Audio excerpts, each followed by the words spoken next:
Welcome to what's going to be a very spirited edition of the Forever Faithful Nation podcast. We are your hosts. I'm Controversial Corey. We're going to find out why later on. That there to my right is my homie LG. What's up, bro? Hey, what up, man? Hey, this your boy LG. We in the house tonight, man. Hopefully, we not choosing too much violence tonight, but it might get a little rowdy around here. Yes, sir. Yes, sir. And down at the bottom is who I'm gonna be arguing the most with. That's the homie Breaking News. What's up, homie? How you feeling? What's good, boys? I'm not even sure what the topics are, but we already know that I'm going to be arguing with somebody. But I'm just looking forward to talking faithful, talking Niner football, talking schedule, and whatever else that we can throw out there. Because I know the fans are eager to get more content, man. It's the off season, and you know what? It's time to get this party moving. Yes, sir. Yes, sir. So last Monday, we said we'd have the schedule next time we saw each other. So we have the schedule. And what I want to do is I want us to pull the schedule up and I want us to go through the games and see how we think this thing's going to shake out.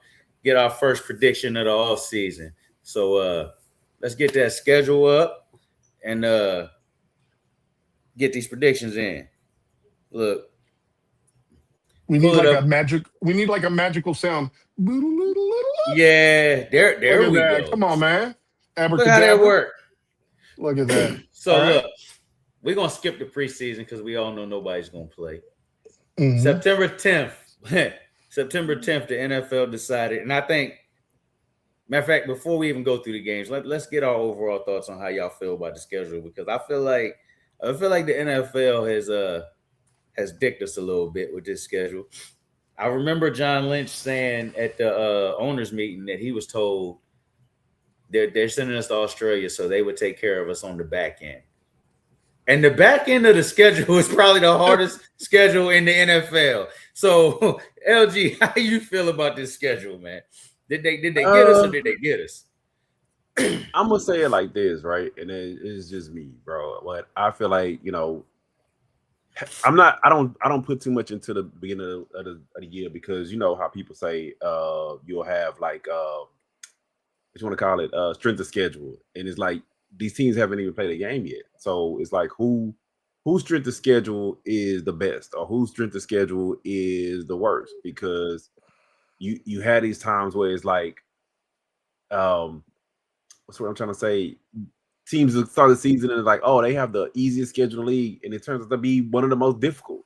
Or you'll have times where people be like, oh my God, this schedule is supposed to be so hard, and it end up not being so hard. We know how injuries play into a lot of stuff. And when I first looked at the schedule, I was like, I was more kind of pissed because I have a lot of friends who are Vikings fans, and I wanted to go see that game in the Bay, man. And they was like, nah, we're going to be in Mexico City. So, it is what it is. I got my passport ready. But overall, man, I think I like the matchups, bro. Overall, looking at the schedule, outside of the division, I think we're going to see some good matchups. How you feeling, Brian? That second half of that schedule after the bye week is brutal, man. Yeah, you are right there, Corey. The second half of the schedule is a little rough. As far as if you look at, like, the first thing that jumps out at you, right, is if you look at the last 6 games, 4 of the last 6 games are on the road, and just based off of what the teams did last year, the Giants were coming on. The Chargers made the playoffs. The Chiefs, if Patrick Mahomes is healthy, could be a playoff team. The Eagles were in the playoffs. So, like, we're playing several playoff contenders, and 4 of the 6 games are on the road. What I will say is, as far as like where we may have caught a break and where we may have got kind of quote unquote shafted, if you will. I'll start with the shafted first. I think the Giants and the Chiefs games are going to be rough, right? The Giants in December and the Chiefs game December 27th, like in Arrowhead Stadium on December 27th, you're talking freezing, right? And we all know that that is one of the most difficult places to play. And at that point, week 15, Mahomes is back. He's in rhythm. Even if they are not the juggernaut that they were last year or the year before, remember, Pat Mahomes has never lost to the Niners in his career. He's owned us. So that's going to be a difficult game. The Giants obviously are a young, up-and-coming team that are only getting better. We all like to draft. I think that's actually a really rough game. Beginning of December, in MetLife, on that field. We all know, we all talk about it. I was just about to say, I'm going to be pissed if they haven't changed that damn field. That's what I'm going to be pissed about. And that's what I'm saying. That cold as well. You got to think about that. The weather plays a huge, huge factor. But where we maybe, if you will, maybe somewhat caught breaks is, so if you have to play the Broncos, you're going to be better off playing them early in the season. Remember, Bo Nix got injured in the playoffs, and it's like you don't want to duck people, but there is a really good chance, right, that we can get out of the first 6-7 games with only 1 or 2 losses when you look at that schedule. Even at Seattle, very tough game on paper, but like we talked about last week, there's a very good chance that Price is the starting running back for that team, and Jadarian Price, and they don't have no Zach Charbonnet, they don't have any Kenneth Walker, and the kid from the practice squad is going to be the number 2 back, right? So there is a very good chance, the way that the schedule sets up, for us to be able to go into the bye, I think realistically at 5-2 or 6-1, depending on how that first game plays out. Because the other thing to keep in mind, if you look at the overseas, and I don't know about the field over there in Australia, but like in Europe, a lot of times those fields play much slower than they do over here in America. And that actually hinders the faster team. Well, we all know the Rams are the much faster team. So that actually plays to our advantage. So like I said, it'll be interesting because the one last thing I will say, Corey, is we all know Sean McVay values health over rust. So if you remember, the other thing is the Rams don't typically play their starters in the preseason. So Stafford, Nakua, Adams, like a lot of these guys are not going to have played in the preseason at all. And the first time they see any kind of live action is going to be against the Niners on opening day. So I'm just saying, it's something to consider. I don't think it's far-fetched to think we go 5-2 or 6-1 after the first 7. And if we can get a start like that, it allows us to put some real pressure on the other NFC West teams to really have to push. Well, we definitely got to start fast. I agree with you that McVay not going to play none of his starters in the preseason, but Kyle don't really put his out there for too much, maybe a couple plays. So I got a feeling a lot of these guys aren't going to see snaps until their first game. But LA in the first couple weeks of the season, they don't really start fast. So the rust. Yeah, they don't really start fast ever because of that. But we're both traveling from California, so it's not like one team has an advantage over. So if we're going off that, and I think we win the first game of the season, and we'll go through each game. We'll go ahead and start there since that's the first game. I think we beat the Rams in week 1. What about you, Brian? I'm going to give us the dub as well. I think you got Dre Greenlaw back. You got an emotional lift. Mike Evans, debut. You got a lot of young guys, but a lot of weapons, a lot of speed in that wide receiving core. And we did a lot to upgrade that defensive line. Like, Stafford's not going to have all day to sit back there. Like I said, we've talked about this. We know this, but everybody always looks at, Mikel and Bosa. And I think most people are going to say, like, oh, well, Mikhail might not even be there. I think the biggest addition, like we talked about, is Osa Digizua being able to get that push up the middle, so that he's not able to just sit back there in the pocket flat foot. And if you can get into third and long, like I said, I know he's a rookie, but I do think Romello Height can rush the passer. I'm just not too sure if he can stop the run yet. But our pass rush will definitely be better than it was last year. And two things I heard about today, and the news probably didn't come out today. I probably was just hearing it. After June 1st, Joey's gonna make his decision, and it's between us and the Bengals, from what I heard. So between us and the Bengals, we got a pretty solid chance of landing Joey Bosa, and I do think 25 to 30 snaps a game for Joey Bosa. We actually need a Joey Bosa or some kind of veteran to be a situational pass rusher. Yeah, we need that. So, and then the Corey, other rumor. I heard Zeiler too is a rumor. I seen that one. Breaking news. I know you don't like that one, bro. What I tell you boys last week. The other one I seen is out there, but it's being talked about again is AJ Brown. So everybody know that once you put him out on the trade market, that offer you had on the table may not be the best offer. That, and I still feel like they're down on Ricky. I don't think Ricky's gonna be here, but I could be wrong. But getting back to the game, how you feel about week 1 in Australia, LG? I was tossing that one back and forth. I'm gonna put it down as a loss right now, but I'm putting it down as a conditional loss. Just because, quote unquote, that's a away game for us, even though we know it's going to be kind of like a neutral field. Going into that game, I'm gonna say if we're on an equal playing field, I put it down as a loss. But hey, like I said earlier, we might see a Matthew Stafford bad back. We might see Cooper miss a couple of games. They already said the Niners, just a heads up, they already said probably 70% of the attendees will be Niner fans. Yeah. And that's why they wanted it out of LA. The Rams begged for this game. The 49ers wasn't supposed to be going to Australia. I mean, but they could have had it at what is it, SoFi? They could have had it there. We take over that stadium too. So that's why they didn't want it there. It don't matter, bro. So I'm gonna put it down as, like I said, I'm putting it down as a loss right now, but I'm putting it down as a conditional loss just because, like I said, who knows what's gonna happen with Puka? Who knows what's gonna happen with Matthew Stafford? His back might start tightening up on him or something like that. Like I say, them coming off of not playing in the preseason, stuff like that may come into play.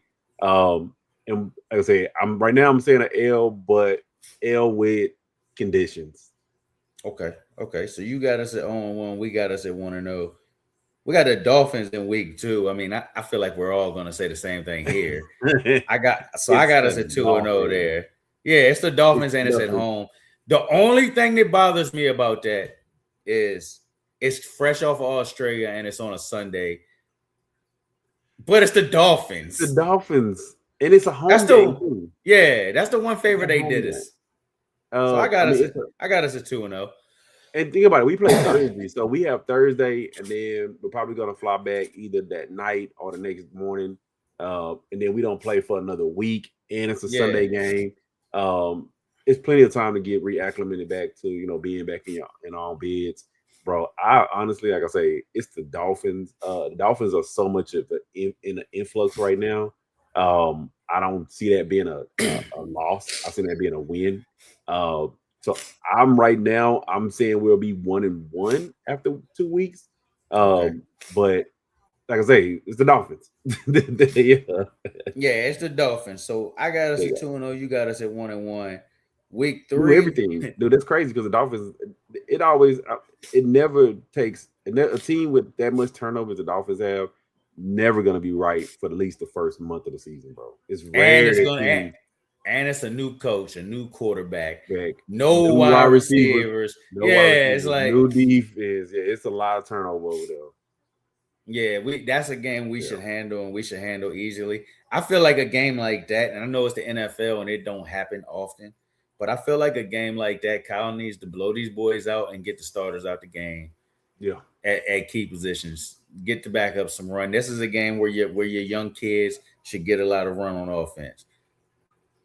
Week 3, and as I'm looking at the schedule, I'm seeing that the beginning of the schedule is not as bad as I thought it was. We got Arizona in week 3. I got us at 3-0.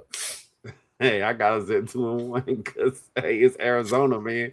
Hey, who's even going to be their quarterback? Because right now, their quarterback is a holdout. Yeah.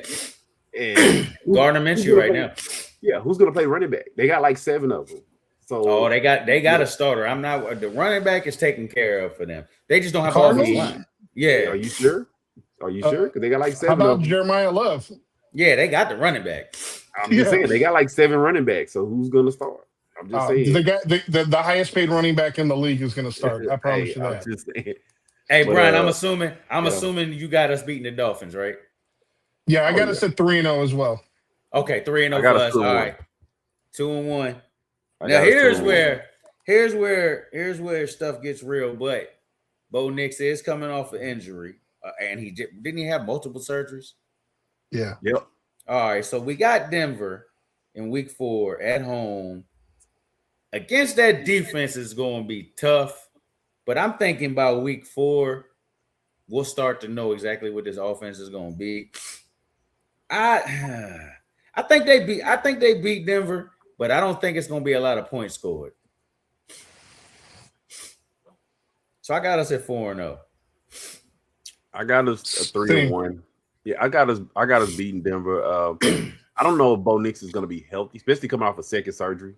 Honestly, I don't even think they play him like the first. That offense is just not the same. You know, it's funny because we talk about all these young quarterbacks like Caleb Williams, and not to like hijack the show, but Caleb Williams, Drake, and all that. But it's funny, Bo Nix's name never comes up.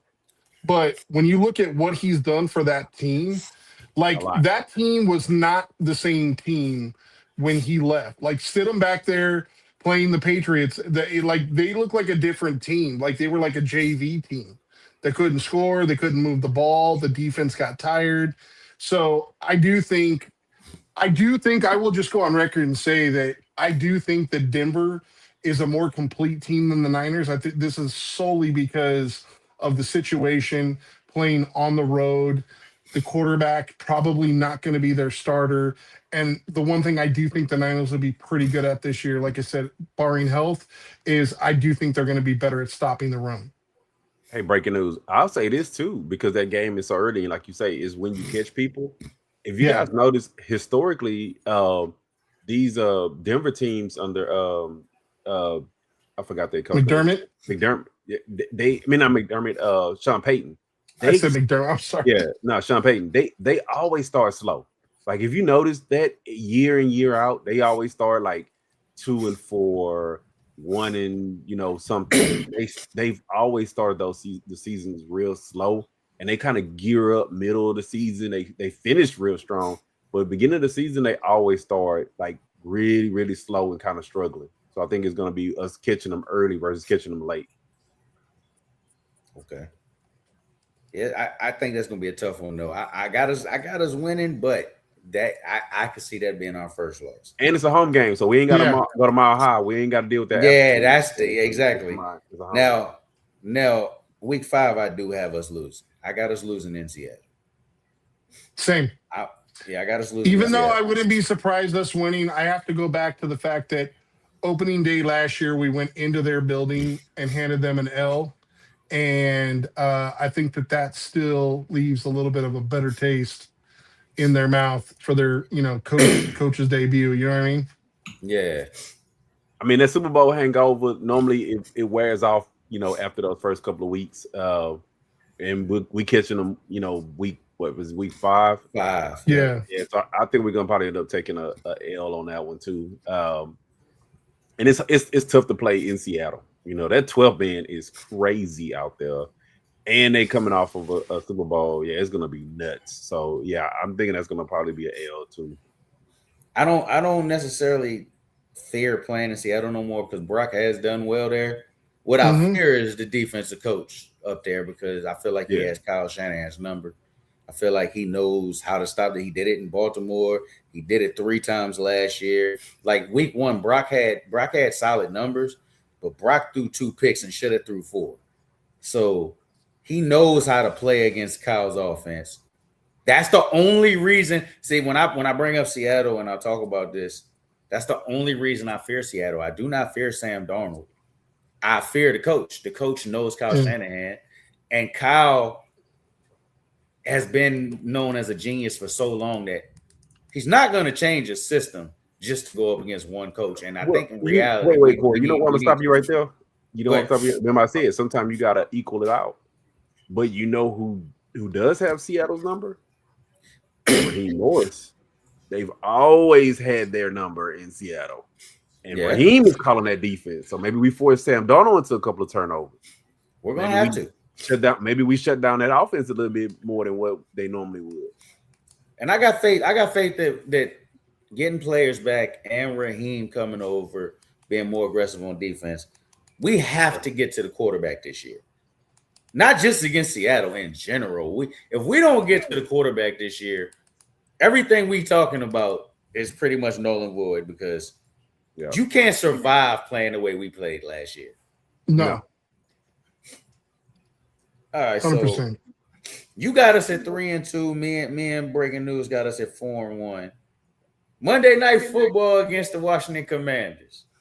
I'm chalking that up as a dub. I wish it was here because I'd be there. But I got us at 5-1. I got us beating Washington. I also got us beating Washington. Yeah, I'll take that as a.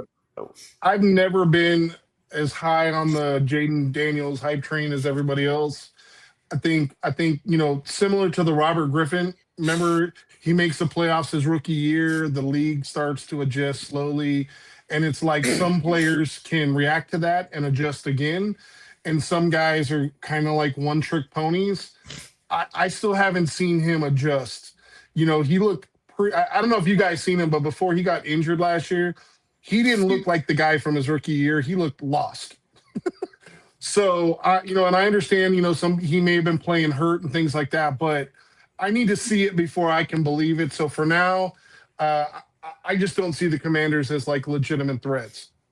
And he don't even have the weapons that he had like at LSU. Like, so I don't see them having the weapons. He'll have another receiver by the time we play him. I don't care about that. you can have that dude. Hey, that dude looking pretty fat around here, and he ain't played in over a year. You can have that dude. That boy didn't gain. He didn't. Hey, look, one more to say, leave the Haagen-Dazs alone. Step away from the Reese's cups. Hey, boys, I gotta ask a serious question. Next game, the Falcons game. Who's the starting quarterback there now? Who's the starter? It probably will be Tua. You think it's gonna be Penix? I think it's gonna be Tua, and that's by default, right? Because I feel like I need to know that info in order to pick. Like I need that info. I don't think I need to know that info. I think that's a trap game, no matter who the quarterback is. That's why I'm saying, like I could see it. I could see us losing.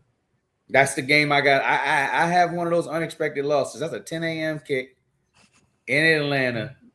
Bijan's going ball. Well, we did a good job clamping Bijan last year. If it's Tua, I can't see us losing. Yeah, we win. I think it's Tua because I don't think Penix will be healthy by then. I don't. About week 7.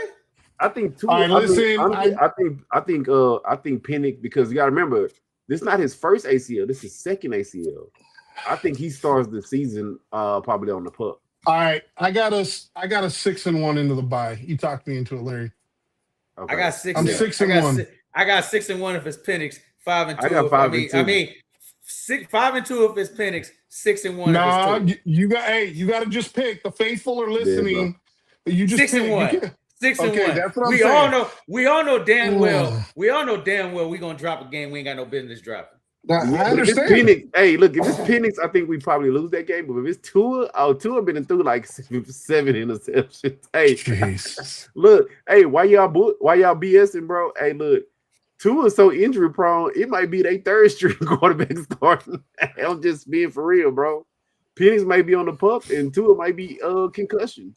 I'm just being for real. All right, Larry, where you got us? Did you get the dub or? I put the Atlanta as the dub, man. I put us at 5-2, but I mean, let's just keep it real, bro. Like, dude, who is their third string quarterback? He need to be ready. He need to be ready to play.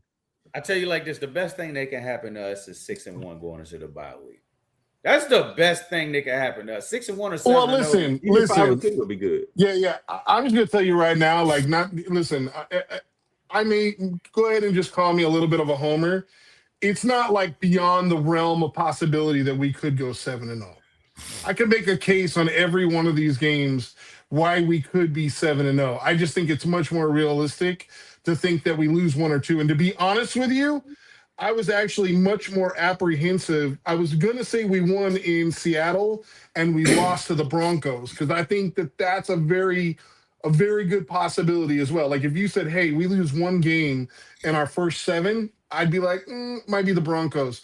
Only because, like I said, I'm not – if Seattle doesn't have that run game, think about this. If they're not putting up the points, no matter how good the defense does, Kyle doesn't feel inclined to have to push. Brock doesn't feel inclined to have to push. And all of a sudden, we can run the ball more. We can continue to try to run the ball. And Sam Darnold's going to have to actually win a game. That's what I want to see. Can Sam Darnold actually win a game? But either way, we're 6-1 in the bye. We're coming out the other side, the Raiders. I got another dub. I got a 7-1 there.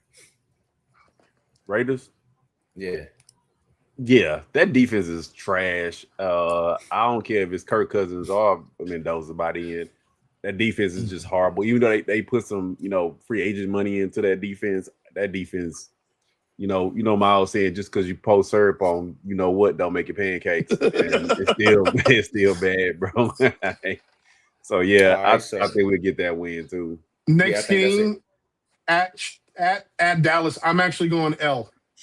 I'm not. Dallas got to beat us before I pick that. Listen, Dallas, I know that we always beat them.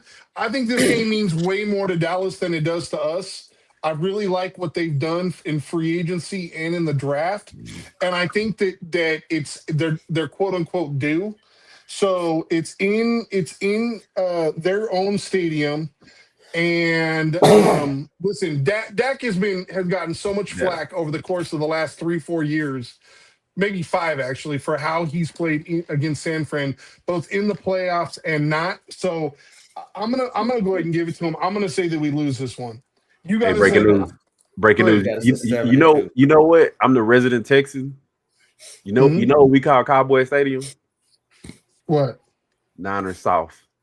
Listen, it's always the takeover. It's always the takeover in Dallas, bro. It's gonna be like a home game. Dak, Dak in the last 3 games he threw 5 interceptions against the Niners. I know. Like Dak, I don't know what it is. He look at that garnet and goal, and he just like, you know what? I feel like throwing the ball to those guys. I'm just being for real. I think we're in his head. I think we're in his head. In his head, and I like the additions that Dallas have done, but you got to remember something, dude. Just because zebra changes stripes don't make it a tiger. And it's still a zebra, bro. And because we take over that stadium, we got to remember we're gonna be, 7 games into the season. What's gonna happen with George Pickens won't be there. George Pickens, yeah. What's gonna happen with George Pickens, especially when he starts pouting? He didn't get. He ain't gonna be there. He's not gonna be there. I don't think he's gonna be there. They're trading him before the season starts. Yeah, I don't think he's gonna be there. And then, you got to think about it. They've done a lot of additions, but they got a rookie defensive coordinator. They got a 1-year coach, which, he did good last year, but some of his moves was kind of questionable. And when you're playing a Kyle offense, your defense has to be on point because Kyle's going to scheme up some stuff. And then now you got a veteran defensive coordinator like Raheem Morris, and you're playing against Dak, who you got to remember. And I'm going off of historical, right? Raheem, when he's a defensive coordinator, he's a damn good defensive coordinator. The Rams always shut down that Dallas offense. So I'm chalking that up as a win, not because of Dallas, because one is basically like a home game for us, And it's when a team gets in your head, like you say, it's hard to shake that out of your head. Does that make sense? Because now Hey you're man, pressing. I hope we're 9-0 at this point. I'm just trying to give a realistic take, and it may not even be this game. It may have been one of the earlier ones. I just think by this point we're 7-2. Yeah, I'm thinking 7-2 by that point. Because like I said, Dallas is take over every time. I'm gonna tell you like this: I got us at 8-1, but the following week I got us getting beat. Minnesota's gonna beat us, and and it's more of just like Seattle. That defense has Kyle Shanahan's number, has Brock Purdy's number. Kyle doesn't do well against Brian Flores. No, he don't. He doesn't. But what you're telling me, what you're also telling me is that Kyler Murray is going to change some of his spots, right? Because in order for them to win, he can't just be the cheetah. He has to learn how to actually like throw the damn ball. Kyler Murray will be the second best quarterback in that division behind Caleb Williams this year. As long as, and I'm not, I don't game like I used to. Give the hot takes.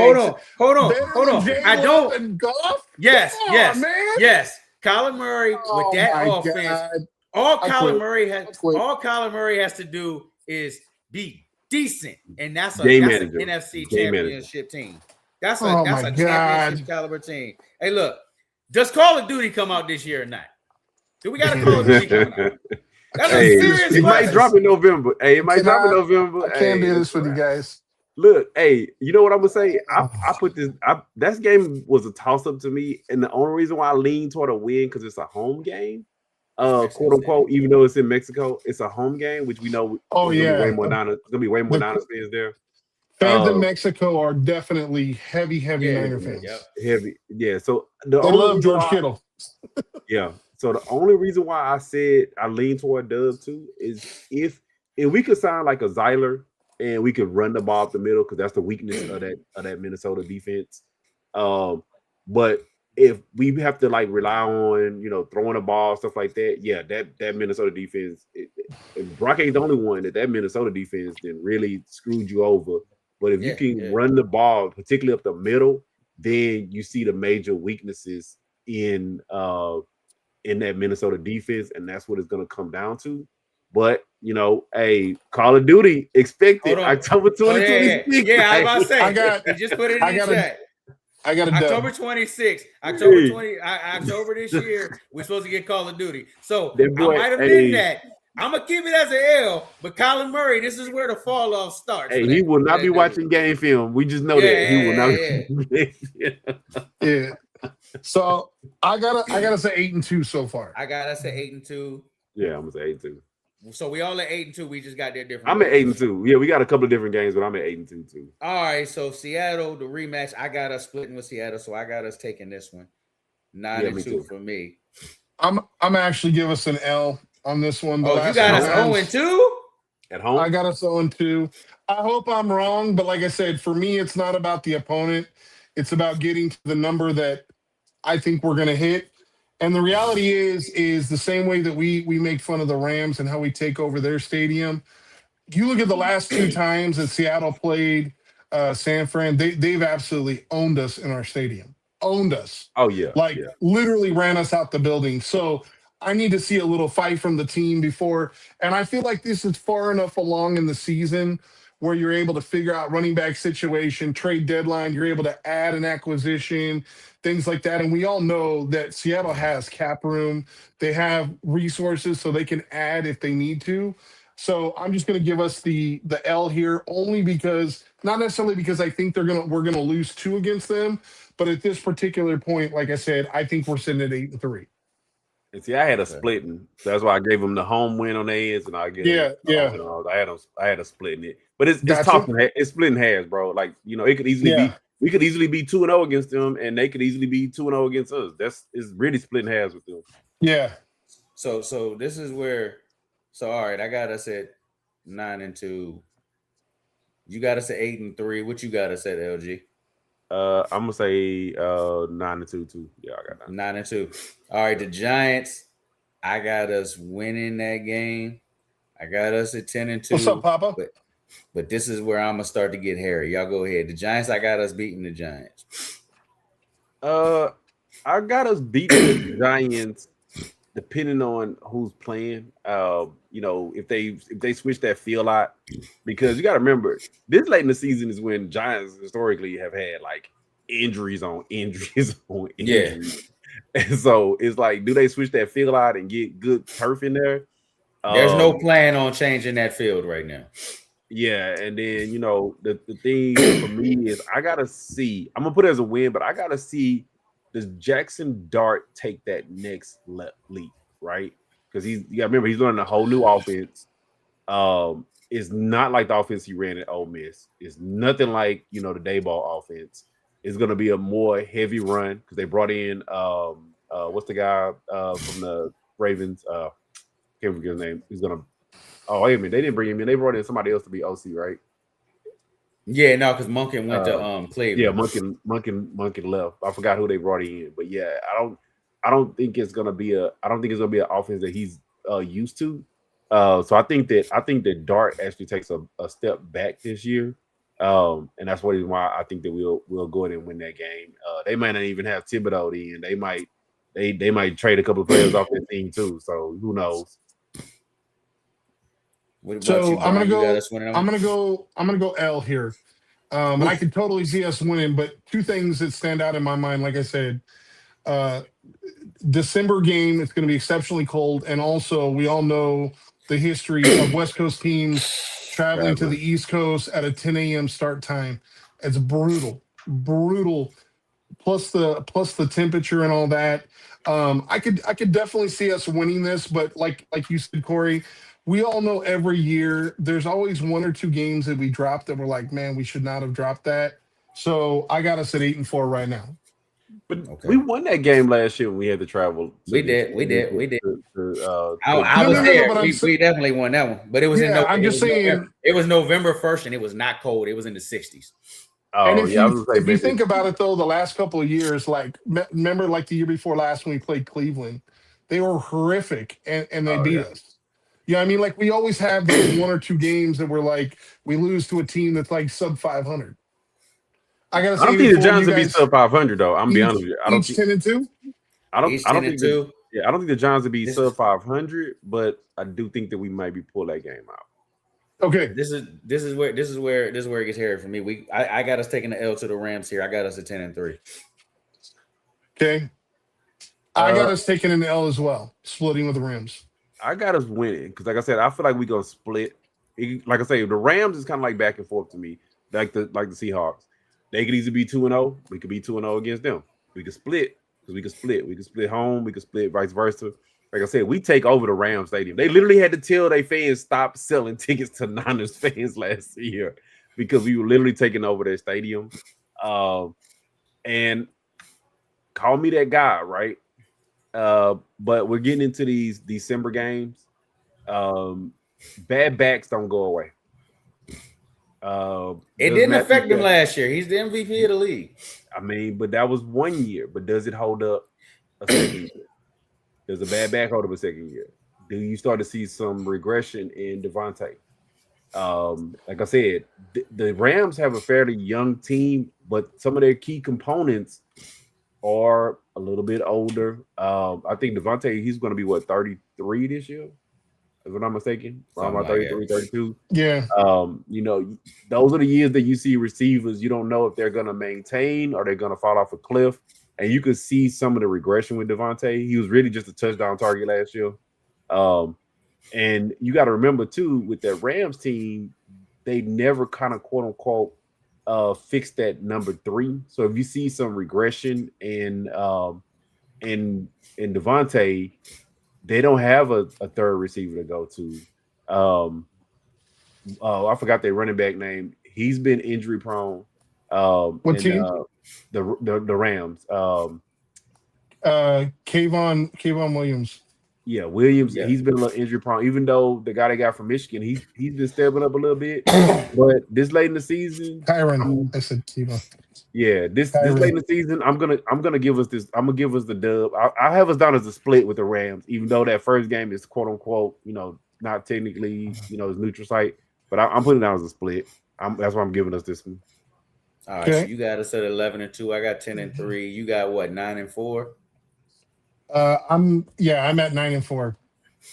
Okay. All right, now this is like I said, this is the hairy part of the schedule because I got us going on a 3-game losing streak right here. I think we lose to the Chargers, and I tell you why I think we lose to the Chargers because I had to go back and look. We got to face the Rams Sunday, so that's gonna be a battle, win or lose. The Chargers play the Raiders, and then we play them Thursday night. But that's an in division game, and in division games. It is, and I have no faith in the Cardinals. The Cardinals play us tough. And the Raiders, regardless of what the record is, the Raiders have been beating the Chargers. Yeah, but and the Chargers are just like us. They always got injuries in key places, so it's hard to tell with them. But I got us losing this one. I hope I'm wrong, but I got us dropping to 10-4. I got a W. Okay. I don't trust Herbert. You get any pressure on him at all, and he makes plays for the other team. No disrespect, it's just the truth. And that Harbaugh offense is similar to Shanahan in the sense that if you can shut down the running game, like basically their offense becomes really rudimentary. And I don't think that we're going to be affected by the shifts and all that because our team sees that in, practice literally on a daily. So I think we'll be ready for it. Like I said, I think our defense will be better suited to stop the run. And I think we'll get the W here. So I got us at 10-4. I got us at 10-4. What about you, OG? Same. So like I said, some of these games is to me is like the what ifs. You know what I'm saying? And we predicting this because it's super early in the season. We don't know. All hell may break loose during the season because we've seen it happen before. It's the what ifs. Justin Herbert, he makes these regressions late in the season. If anybody play fantasy football, no. Hey, the first 10 games, that boy has cash money. Last back end, you might be putting him on your bench. He's definitely overrated. Yeah. He's definitely overrated. I'm not gonna say he's overrated. I'm gonna just say that you can see the regression in some time. You know why I say he's overrated, LG? Because they rate him up there like he's Mahomes, Lamar. And no. They rate him up there like he's one of those guys, and he's I'm not gonna put him that high. Because the thing is with Herbert is I hate to say it, I don't want to give the guy a pass, but his receiving core hasn't always been the best. It's not even his receiving core, brother. It's his line. That's what I was going to go next. For his life. Yeah, that's what I was going to go next. And his receiving core ain't always been the best. He's always had a bunch of injuries on that line, and he's running from his life. Hell, even his running back. They thought they would have Amari Hampton last year, and his running back went down. Like, yeah, I'm not gonna vilify the guy, and that's why that game. Right now, I'm kind of on the fence. I'm gonna say it's gonna be a win, but these Charger teams is just. They probably next to us. They probably the most decimated team in the league with injuries that they absorb year in and year out, and just trying to get past that is, yeah. So that's why I'm 10-4. Breaking news is 10-4. I think he's 11-3. I got us on a 2. I got us at a 2-game losing streak, and until just like us with the Cowboys. I will never pick the Cowboys to beat us until they show it to me. I will never pick us to beat Patrick Mahomes until they show it to me. So I got us at a 3-game losing streak right here. I got us at 10-5. Going to Arrowhead right after Christmas. Hey, way to ruin our freaking holidays, NFL. Hey, I got that as an L too because I got that as an L. He'll be back. He'll be back by then, and then it's like when you going, it's Andy Reid versus Kyle Shanahan. Like, dude. They know what each other's doing. They've seen it over and over and over again. Spagnuolo versus Raheem, that's a wash because they've seen each other over and over again. I think it just comes down to the health and the players, and it's like I said, that's one of them games. Like I say, when you comparing apples to apples, I mean, it's basically split in half between the two teams. Is the like you say, Corey? Is that can we get over the hump? And it's in Arrowhead too. Yeah, I'm gonna say that's an L. If they found a way to win that game, I would Oh really, man, I I'd would be really come proud on now. here. I'd really come on here and be out of pocket because I'd be calling Super Bowl time.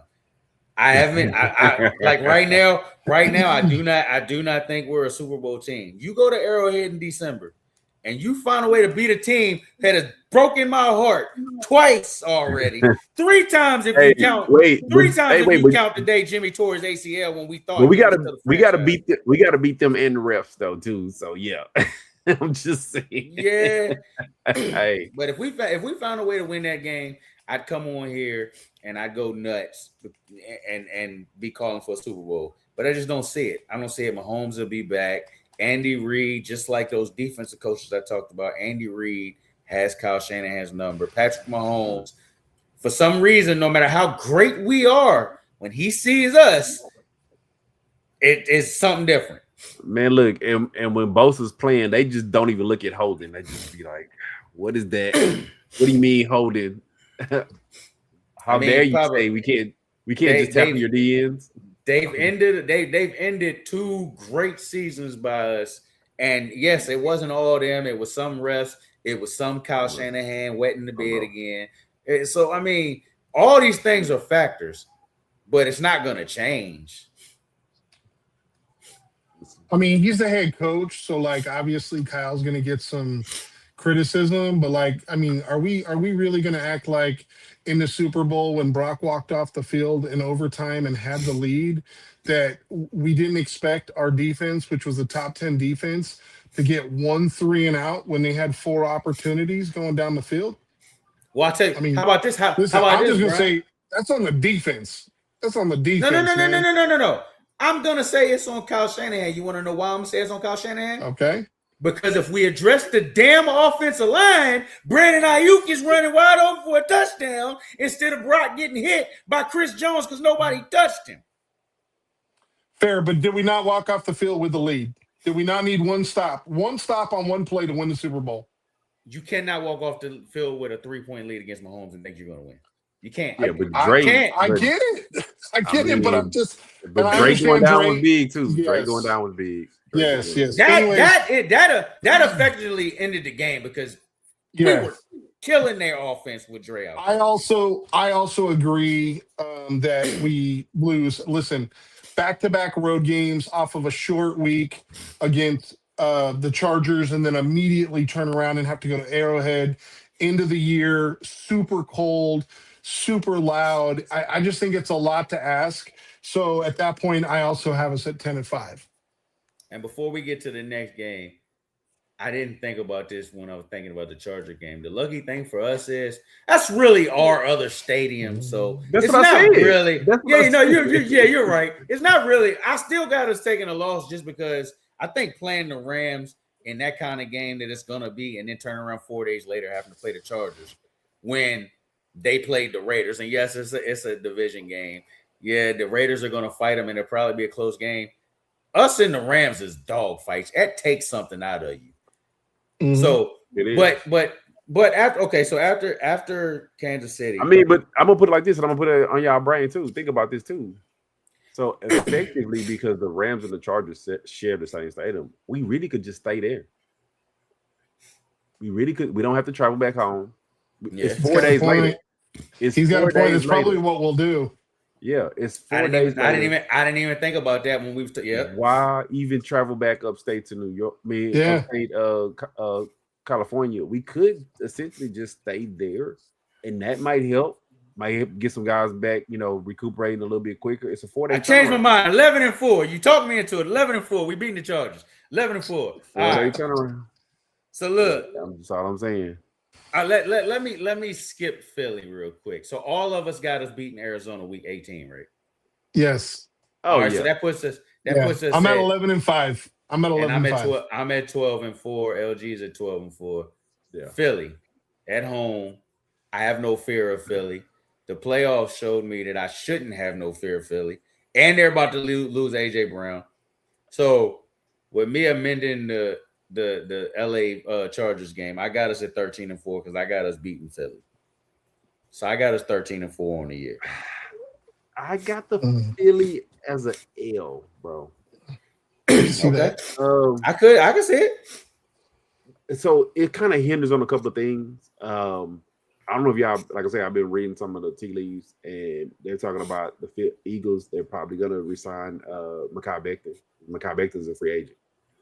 He was huge on that offensive line, huge, especially playing him at guard, bro.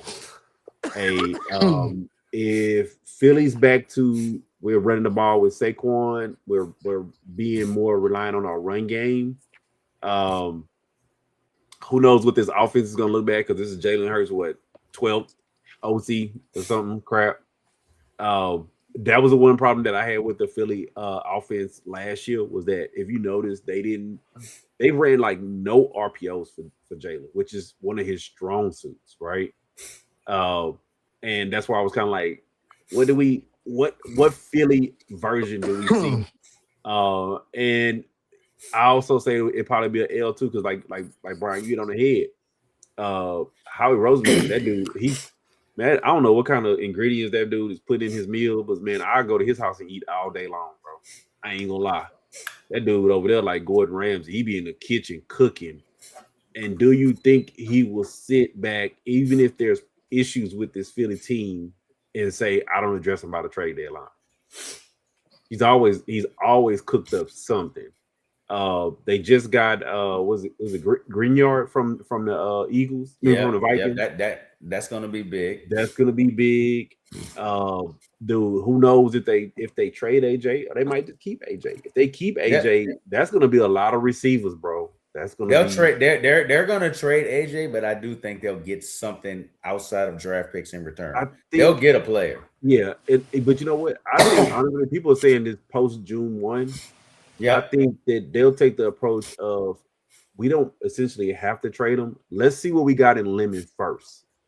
And if we think Lemon is the guy, then we'll trade AJ. But if he needs to make that more progression, I think the deal's worked out. It's just listening to Schefter explain it a couple weeks. They don't have to. It don't have to be June 1. It could be week 3. It could be week 4. You're not going to talk about how great Howie is and think Howie's going to let that problem linger into the season. I mean, he'll put like this. He'll hold out for the best deal.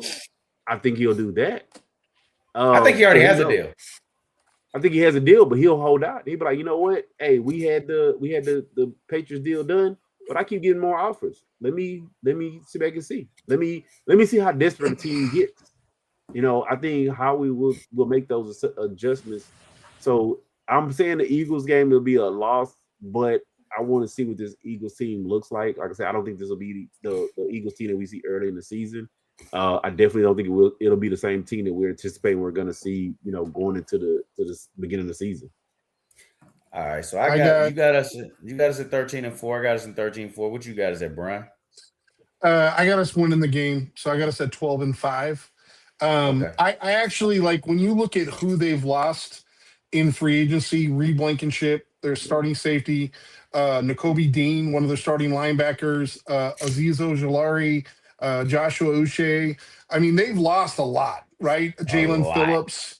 They've lost a lot of free agents. Three like premier pass rushers, a middle linebacker. You know, they've lost quite a bit on this defense. And I've said this before, there's like 4 or 5 quarterbacks that people always like to just like slam into the top 10. And I know we're going to get into this, but slam into the top 10 as a top 10 quarterback that I always feel like I'm like tasting sour milk when I talk about them. And Jalen Hurts is one of those guys. Like, I know he's got the championship. He's like one of those guys, like when everything around him is going perfect, like I've got the best offensive line and I've got the best running back and I got the best wide receiving core. He looks like a competent quarterback, but as we saw in the playoffs, when you have even 1 or 2 things that are kind of out of whack, like he just can't create on his own like he used to. right? They don't want him running to the same degree that he used to because of injuries and everything else.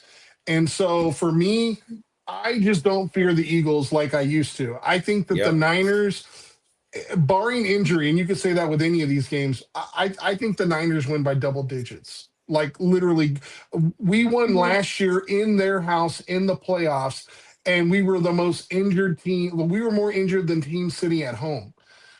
And that Minus game could have been even worse. That game definitely could have been worse. minus O line, minus our, both of our stud pass rushers, minus our all pro tight end, minus our all pro linebacker. Like literally all the people we were missing, and we still beat them, and we held them to, I believe, 13 points.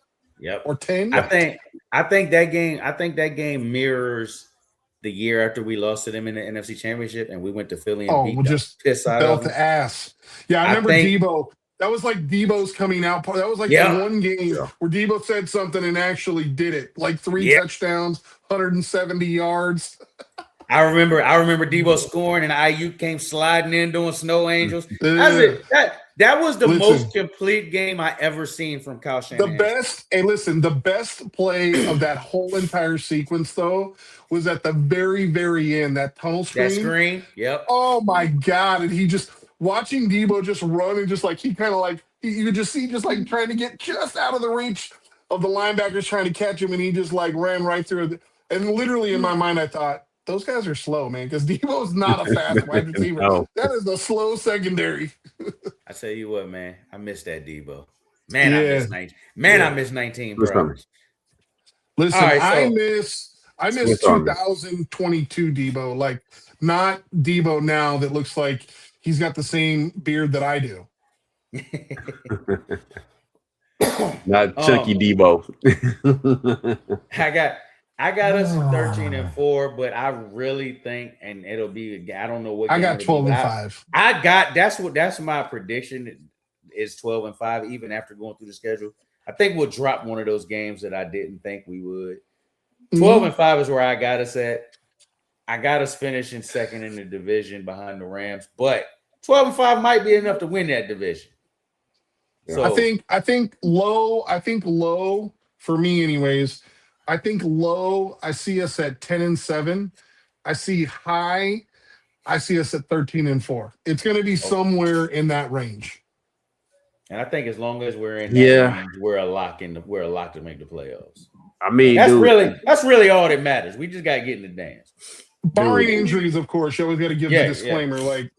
Remember I said, dude, in that division, bro, we might have one team go to the playoffs and maybe have all three go to the playoffs easily. Yeah, it's gonna be a team in that division that probably have a winning record and may not even make the playoffs.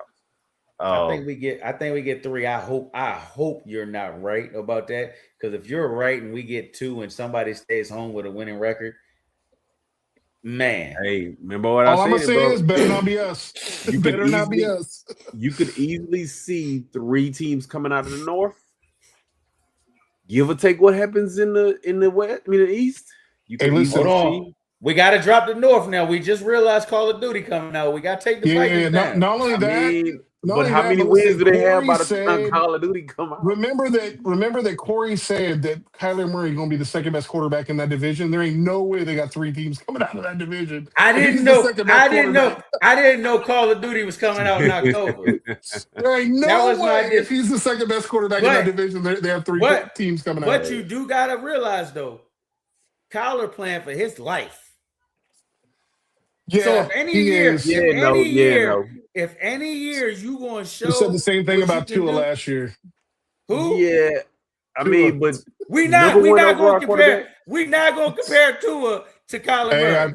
Man, look, Kyler Murray got at least two more stops. He was the #1 overall pick. He got at least two more stops on his that he can wear as well. All right, you know what? I'm sorry. I want to get to the other topic, so I'm just gonna I'm like this Baker Mayfield's on his way. Well, look, let's the hell with it. I got us at 12-5 somehow. You got us at 12-5. LG got us at 13-4. Let's move on. Look, you know what I'm gonna tell y'all, and this is gonna be my final take on it, right?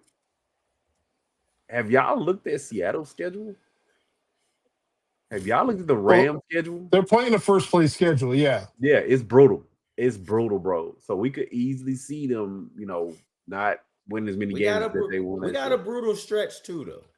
And Listen, we got a brutal we're stretch. in a brutal division. The reality is we all gave the Niners 2 against the Cardinals. I'm just gonna let you know right now, if we dropped one to the Cardinals, it would not shock me. If we lost, it would not shock me. If we lost 2 against the Rams or we lost 2 against Seattle, it would not shock me. So I'm just saying we play in one of the toughest division, if not the toughest division in football.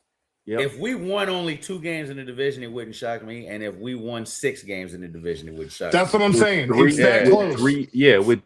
With 3 of the best coaches in the NFL. Right. Yeah.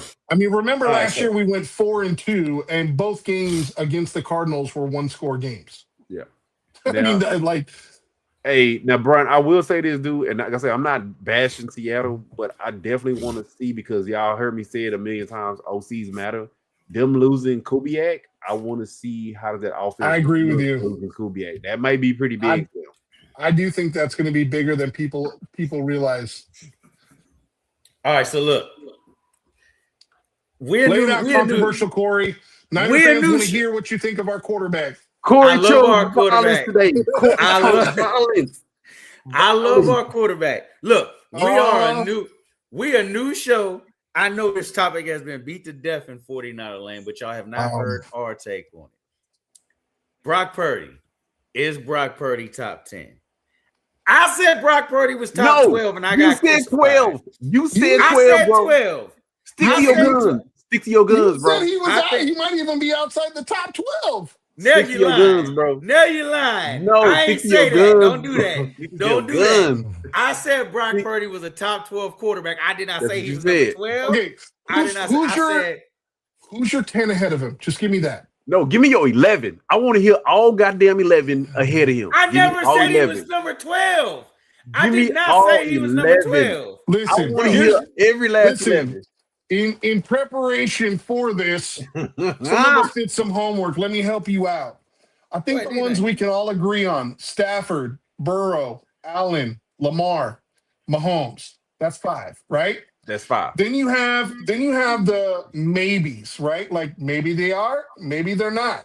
You got Herbert, Prescott, Goff, Hurts, Mayfield.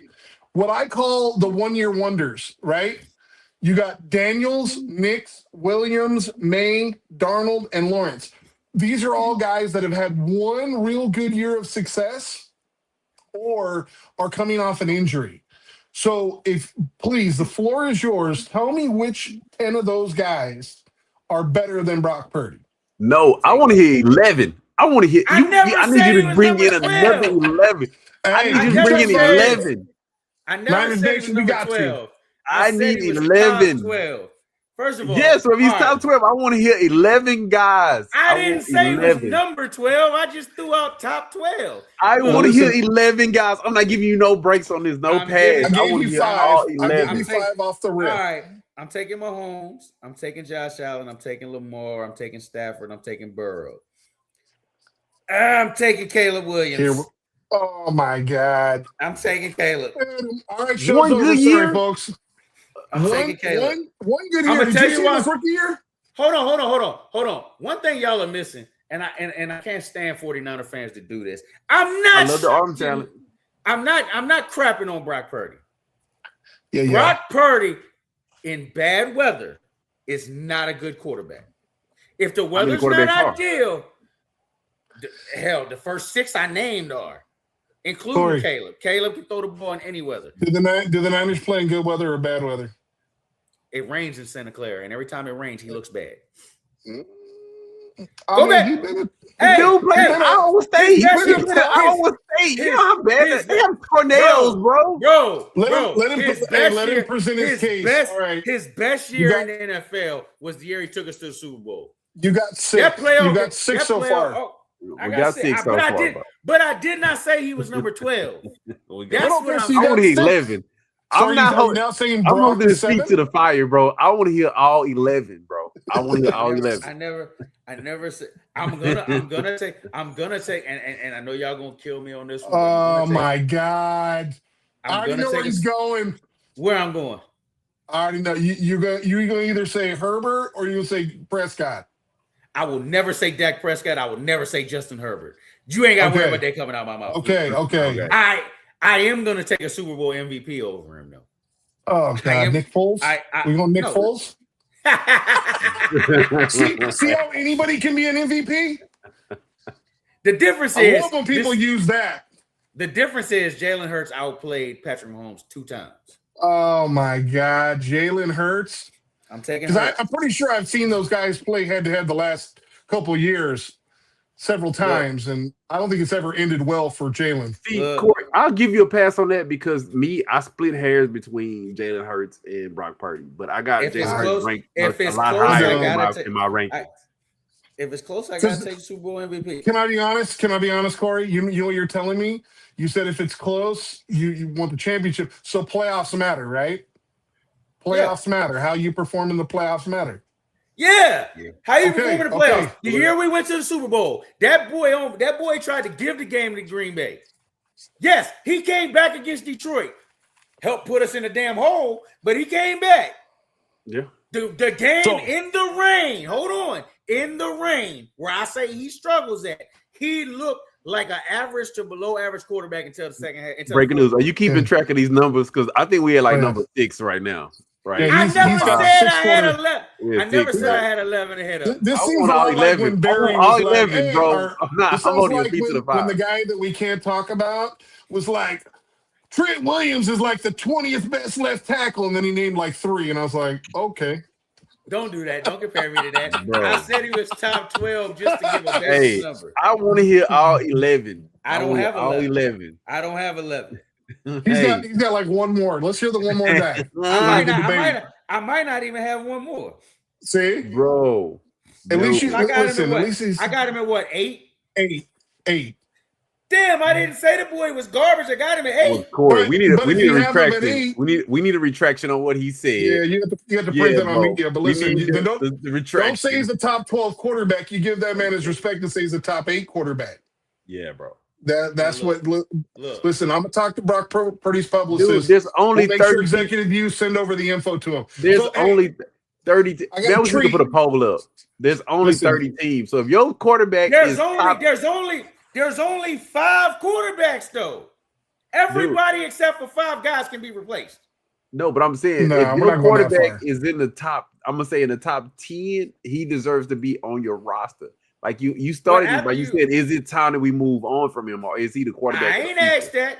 That's how this stuff led. That's how this stuff started. Hold on. That's how it started. Since we're doing that, breaking news, I know you got a whole bunch of numbers. That's how it started. Compare what he did this year to what Mac Jones did this year. Mac Jones making $5 million. That's talking money. Are we comparing per dollar? We gotta talk. We gotta talk money. We got the same production for nothing that we get. Prescott making $60 million. Ain't won a playoff game, bro. No. I'm talking about my team. We got a quarterback making nothing who did exactly with the $52 million. Yes, you can, because at some point money's going to be an issue because one, there's outs in his contract after this year. If he don't win a Super Bowl, they can get off of him, and that's you're not hearing me. That's realistic. They will move off of him, or they can move off of him after this year. Okay, so let's talk legitimacy here. You know, let's get down to the brass tacks. So Mac Jones played in 11 games, right? Brock Purdy played in 9 because obviously they both played in a couple. Brock Purdy threw 20 touchdowns this year. Mac Jones threw 13. Brock Purdy was sacked 11 times in the 9 games he played. Mac Jones was sacked 20. So he's sacked at a much higher rate. Hold on. Let me add your number though, because you just brought up touchdowns. Mac Jones played 1 more game than him. Threw what? 6 or 7 less picks than him? No. Mac Jones started 9 games. Brock started 8. Brock Purdy threw 10 interceptions. Mac Jones threw 6. My bad. He threw 4 less. In one more game, he threw 4 less picks. My problem is Brock Purdy has a gunslinger mentality, but he don't have a gun. Yeah, here's the problem though. That I'm just gonna keep it a buck. I think the NFL has gotten way too polarized and enamored with physical traits and don't take into consideration mental traits, right? Because the reality is, if you look at probably the best prototypical quarterback ever, you can make an argument Jamarcus Russell was that guy. He could throw from one end zone to the other, right? Just with a flick of the wrist. But between the ears, he didn't have it, right?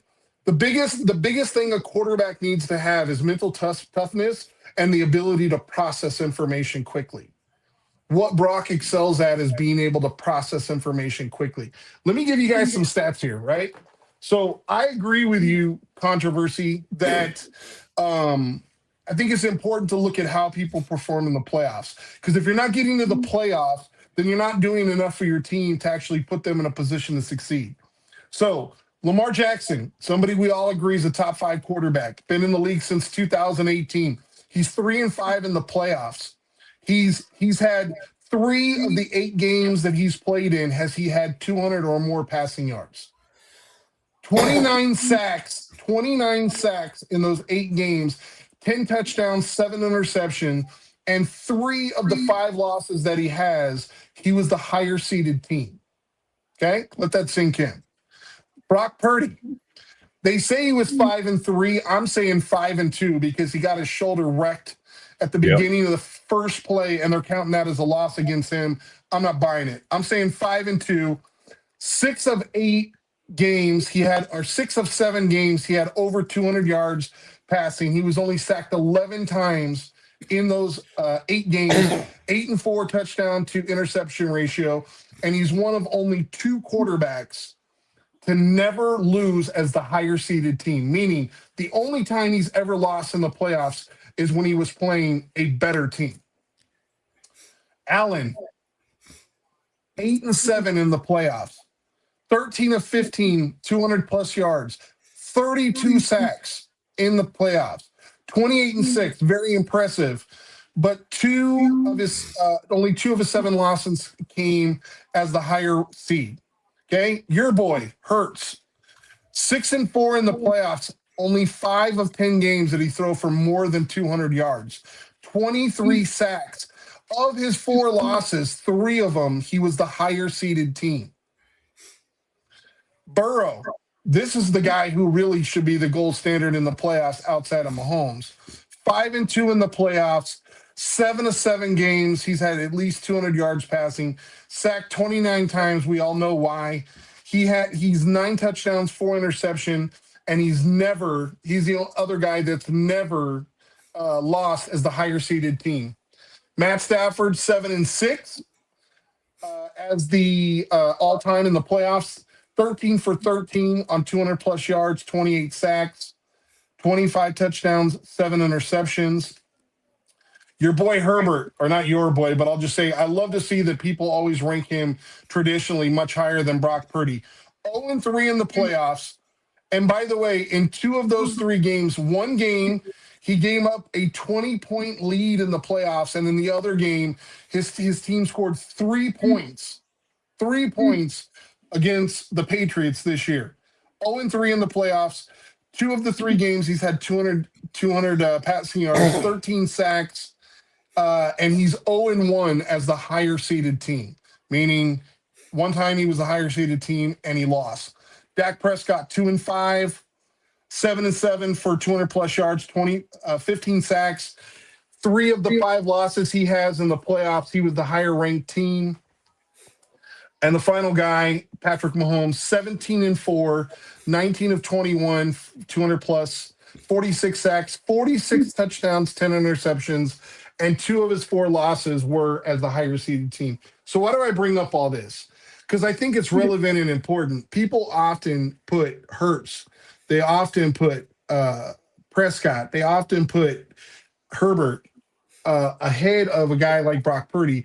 When the reality is, every time that Brock has been in a position to succeed in the playoffs, he's always put the team in a position to win the game. Both of those losses that he had, like I said, you can go back, you could say, Kyle, you could say whatever you want. But both of those times that the Niners lost in the playoffs where he was not on the field. Fact. Yeah. He was not on the field.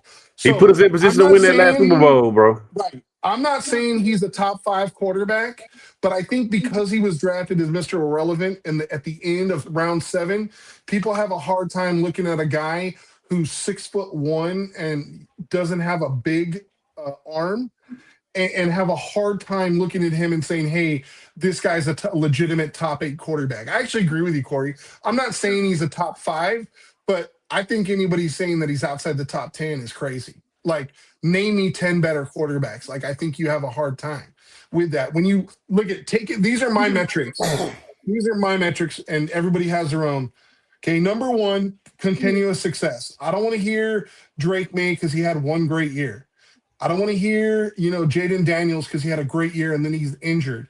I don't want to hear CJ Stroud, who was great as a rookie and then last year was a shell of his former self. I don't want to hear, Caleb Williams because his rookie year he looked like Jekyll or looked like Hyde, and this year he looked like Jekyll. So if he has another great year, put him into consideration. But the reality is, as of right now, I think Brock Purdy is firmly a top 10 quarterback. And I think out of all those quarterbacks that I just named, Lamar Jackson, drafted 2018, 8 playoff games. Allen, 2018, 16 playoff or 15 playoff games. Hurts, 2020, 10 playoff games. You look at all those guys. Brock Purdy was drafted in 2022, and he's played in 8 playoff games, almost as many as all of them.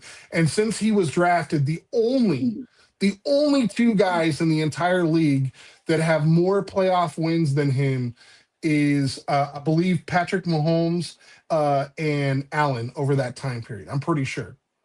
So that would be my argument, right? Because everybody wants to use the excuse of the super team, but even in the down year, 2024, the Niners had the 13th ranked offense in a down year where he had no weapons. Last year, right? Last year, where we all know Jawan Jennings was their number 1 and he's really supposed to be their number 3.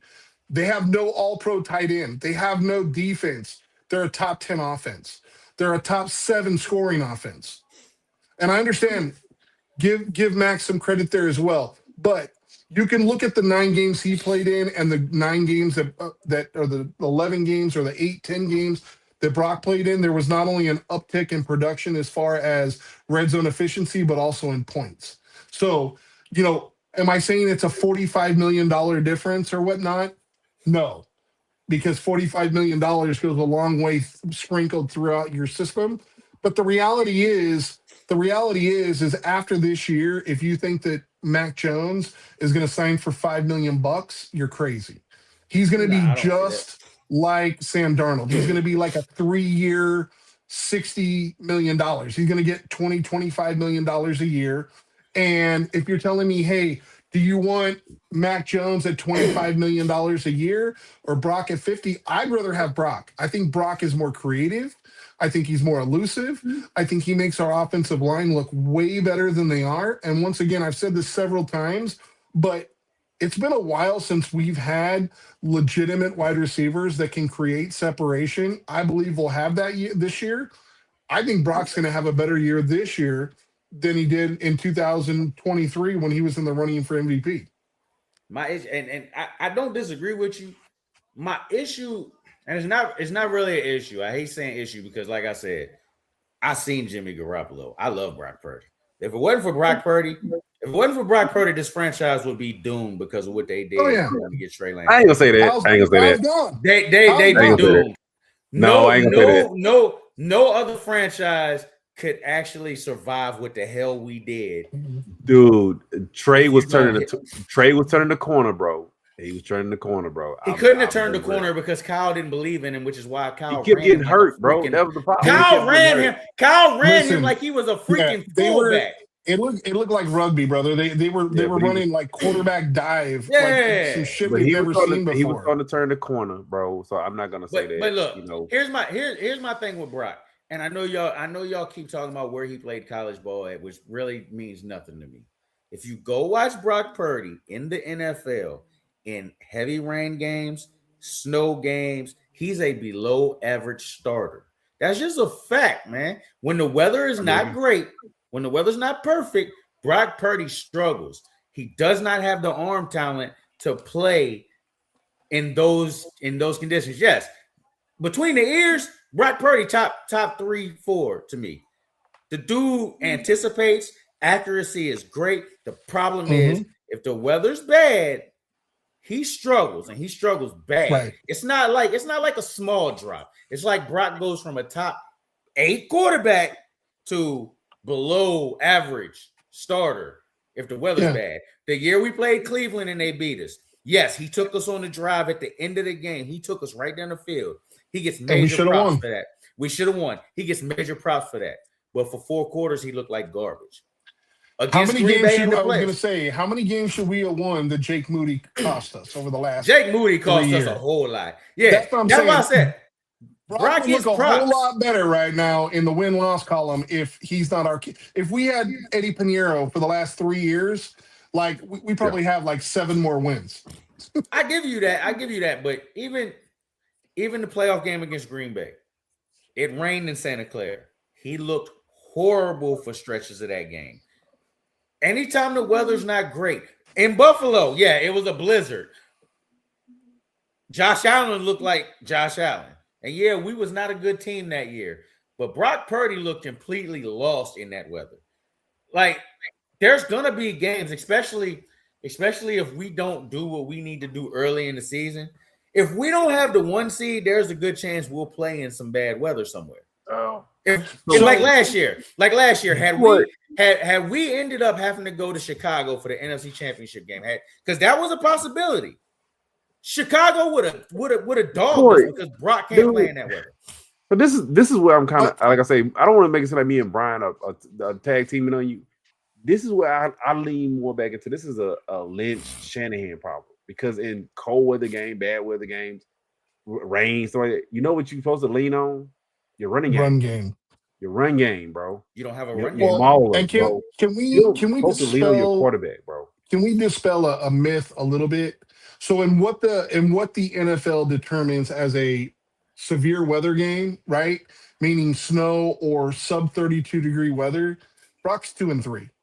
Like I know what you're saying. I know what the stigmatism is, but like statistically, in games where it is snowing or games in which the weather is less than 32 degrees, Brock is 2-3. We're not talking about 1-5 or like 1-8. We're talking about 2-3. Now, should he be 3-1? Yeah, if you're a top 10 quarterback, you probably should have a better win to loss ratio. But we're also talking to the same guy that put Jalen Hurts as a top 6 quarterback, and I just gave you his playoff stats. Come on, man. Hey, but he played good. He played good in that Cleveland game. We can't kill our quarterback for his one misfortune listen, there's only, like we talked about, 4 or 5 elite. Everybody else has warts. So you have to look at these guys and go, hey, okay, is the cold weather thing going to be a bigger issue, or the fact that my guy can't play in the playoffs? I'll take the cold weather. Like you can't say can't play in the playoffs. Hold on, you cannot say can't play in the playoffs. You leaning on stats, yes. Okay, cool. His numbers aren't the best. Jalen Hurts is not asked to do what Brock Purdy is asked to do, but Jalen Hurts wins. Jalen Hurts has been to 2 Super Bowls. Hold on, Jalen Hurts has been to 2 Super Bowls. Jalen has been to 2 Super Bowls, and he outplayed to me with his top 3. Patrick Mahomes, for my eyes, had a phenomenal year. But I'm only 40. I'm not as old as some of the other guys in our groups or whatever. Patrick Mahomes is the best quarterback I've ever seen play. Yeah, he's good. But Jalen Hurts outplayed that guy 2 times in the biggest games in the. And what I will say to you is, if you really watched that game closely, he didn't outplay him. That defensive line for the Eagles put on a masterclass on what it takes to take down an absolute stud quarterback, because just like the New York Giants did to Tom Brady back in the day when they were 16-0 in the regular season, and all of a sudden they couldn't do anything in the playoffs and the Giants looked like world beaters. Same thing.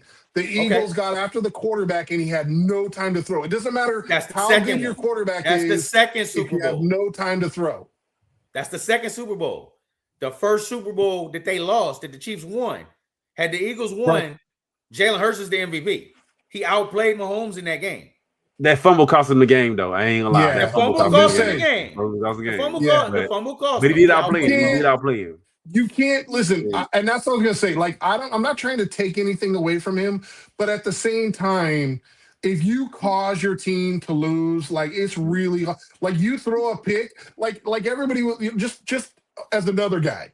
Trevor Lawrence had a great season. Everybody's like, man, it's good. Like you literally threw the ball right to the other team. You had a chance in the playoffs to drive down the field and open play one.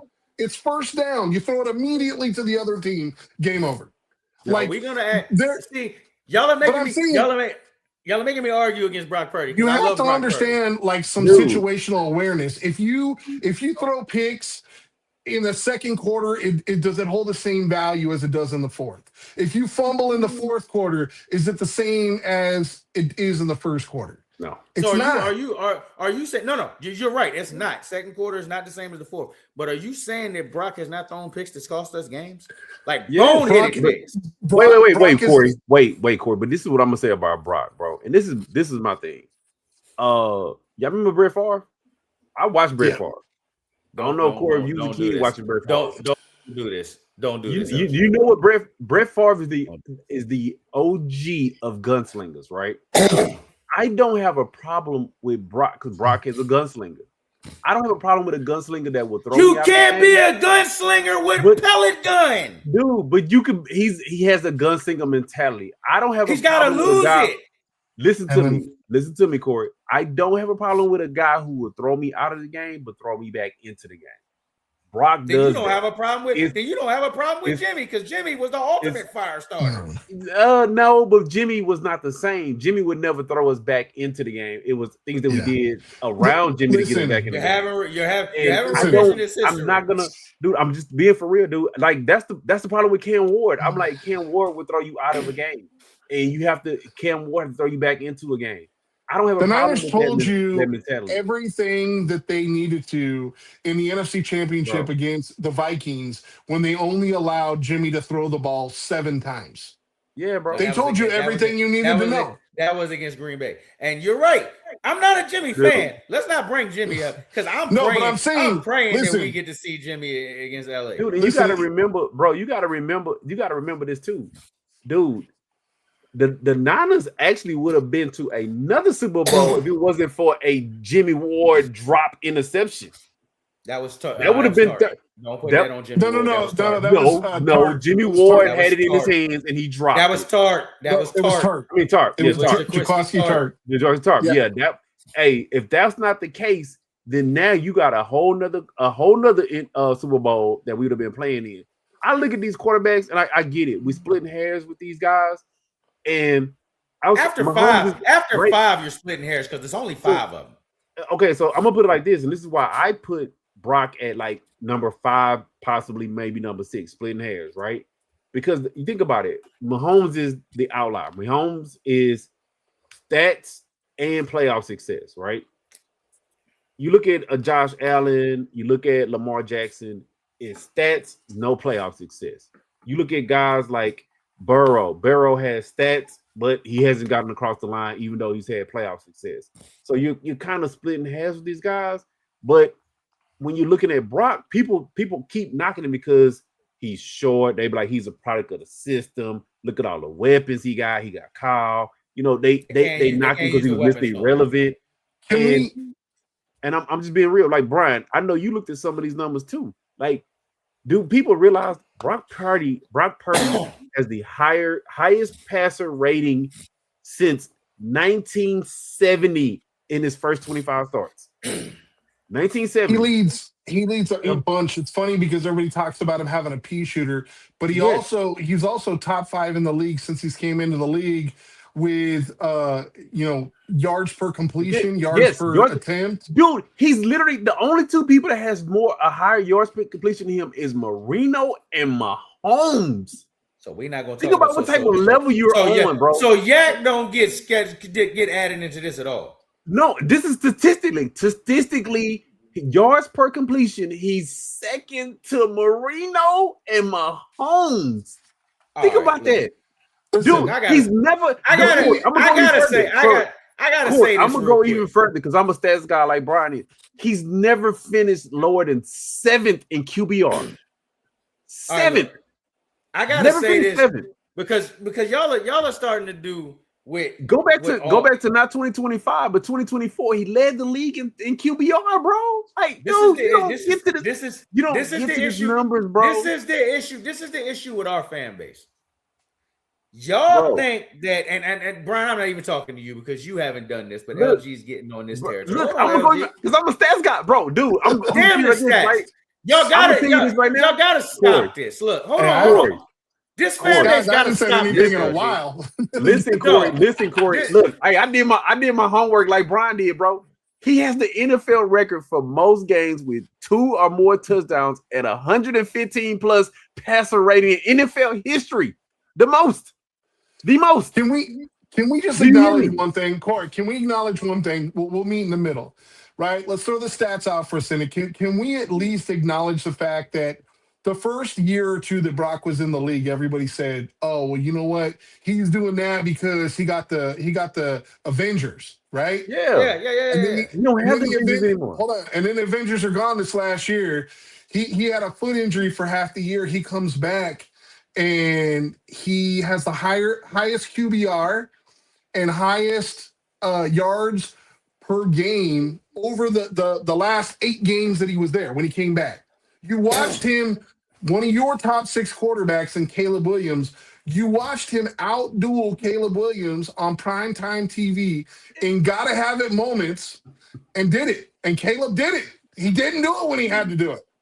So I think that there's some of that. And here's what I'm going to tell you about a pea shooter. It's funny because you know what? Everybody thinks you need a rifle in order to kill a rabbit. You know what? No. You can do it with a rock if you can anticipate where the rabbit's going to be at when you throw. That's all I'm going to say. Bro, dude, and the crazy part about it, dude, is like people, I literally got into this argument with my homeboy. He's talking about Dak Prescott. Like, Bright, you said it. When you have the better team, bro. Dude, people was like, oh, Dak this and this, that. Dude, Dak is like Kyle Tucker to me, bro. Dak leads the league in like most yards when he's trailing. Like, it's so many empty calories. It's so many empty calories. I couldn't put this guy. Like I say, when you get to like 5, 6, 7, you kind of splitting hairs. I can't put him above him. Jalen Hurts, yeah, he has playoff success, but look at his numbers. So I can't put Jalen ahead of Brock. That's why Jalen falls a little bit behind, even though I'm splitting hairs. I can't put him. I can't put Brock no later than 5, maybe 6 when I'm looking at the top quarterbacks in the league. Look, I don't give a damn what Aaron talking about with this. Our switchboard, I was gonna say, our switchboard operator, it's definitely 2v2. Aaron, I don't know what Aaron had talking about love. Love ain't won a playoff game. You gotta stop. You gotta stop drinking before we do this show. Brock Purdy is not a top 5 quarterback, and I'm not gonna let you do that. Put him at 5. Put him at 5. Put him at 5, bro. If I look at the forecast, and the forecast says it's gonna be a 50% chance of rain, I gotta worry about Brock Purdy because Brock Purdy at 5, bro. Okay, listen. Hold on. Let me say this real quick, Brian, because this fan base got to stop doing this. Because somebody critiques Brock Purdy does not mean they dislike Brock Purdy. I don't think so. That's why I said. That's why I said not just non-fans and not, dude. But not just non-fans and not just the league. They gotta stop disrespecting Brock Purdy. Saying Brock Purdy struggles with certain things is not disrespecting. No, it's not. But at the same time, what LG is referencing, when you look at sportcasting and how they talk about him on ESPN, they've sent out their 2026 rankings on ESPN. I'm sure you saw it. He's ranked 18th. Yeah, it was. He's ranked 18th. So part of the problem is the delusion, which is the NFL, right? Because it's like I am very cognizant of what the limitations are of my quarterback, right? He's a shorter guy. He doesn't have the strongest arm. He's not Lamar Jackson. He's not going to run for thousands of yards. He's just nifty enough to be able to get himself out of trouble when he needs to.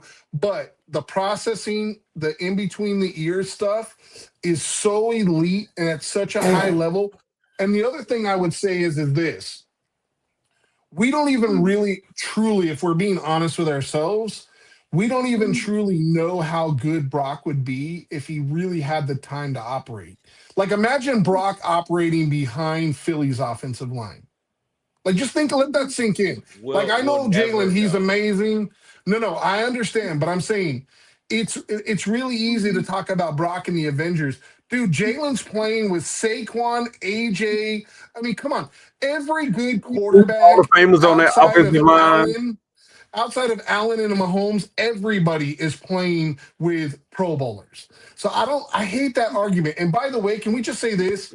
In the 10 seasons that Shanahan has been the coach of the Niners, he's had five top 10 offenses.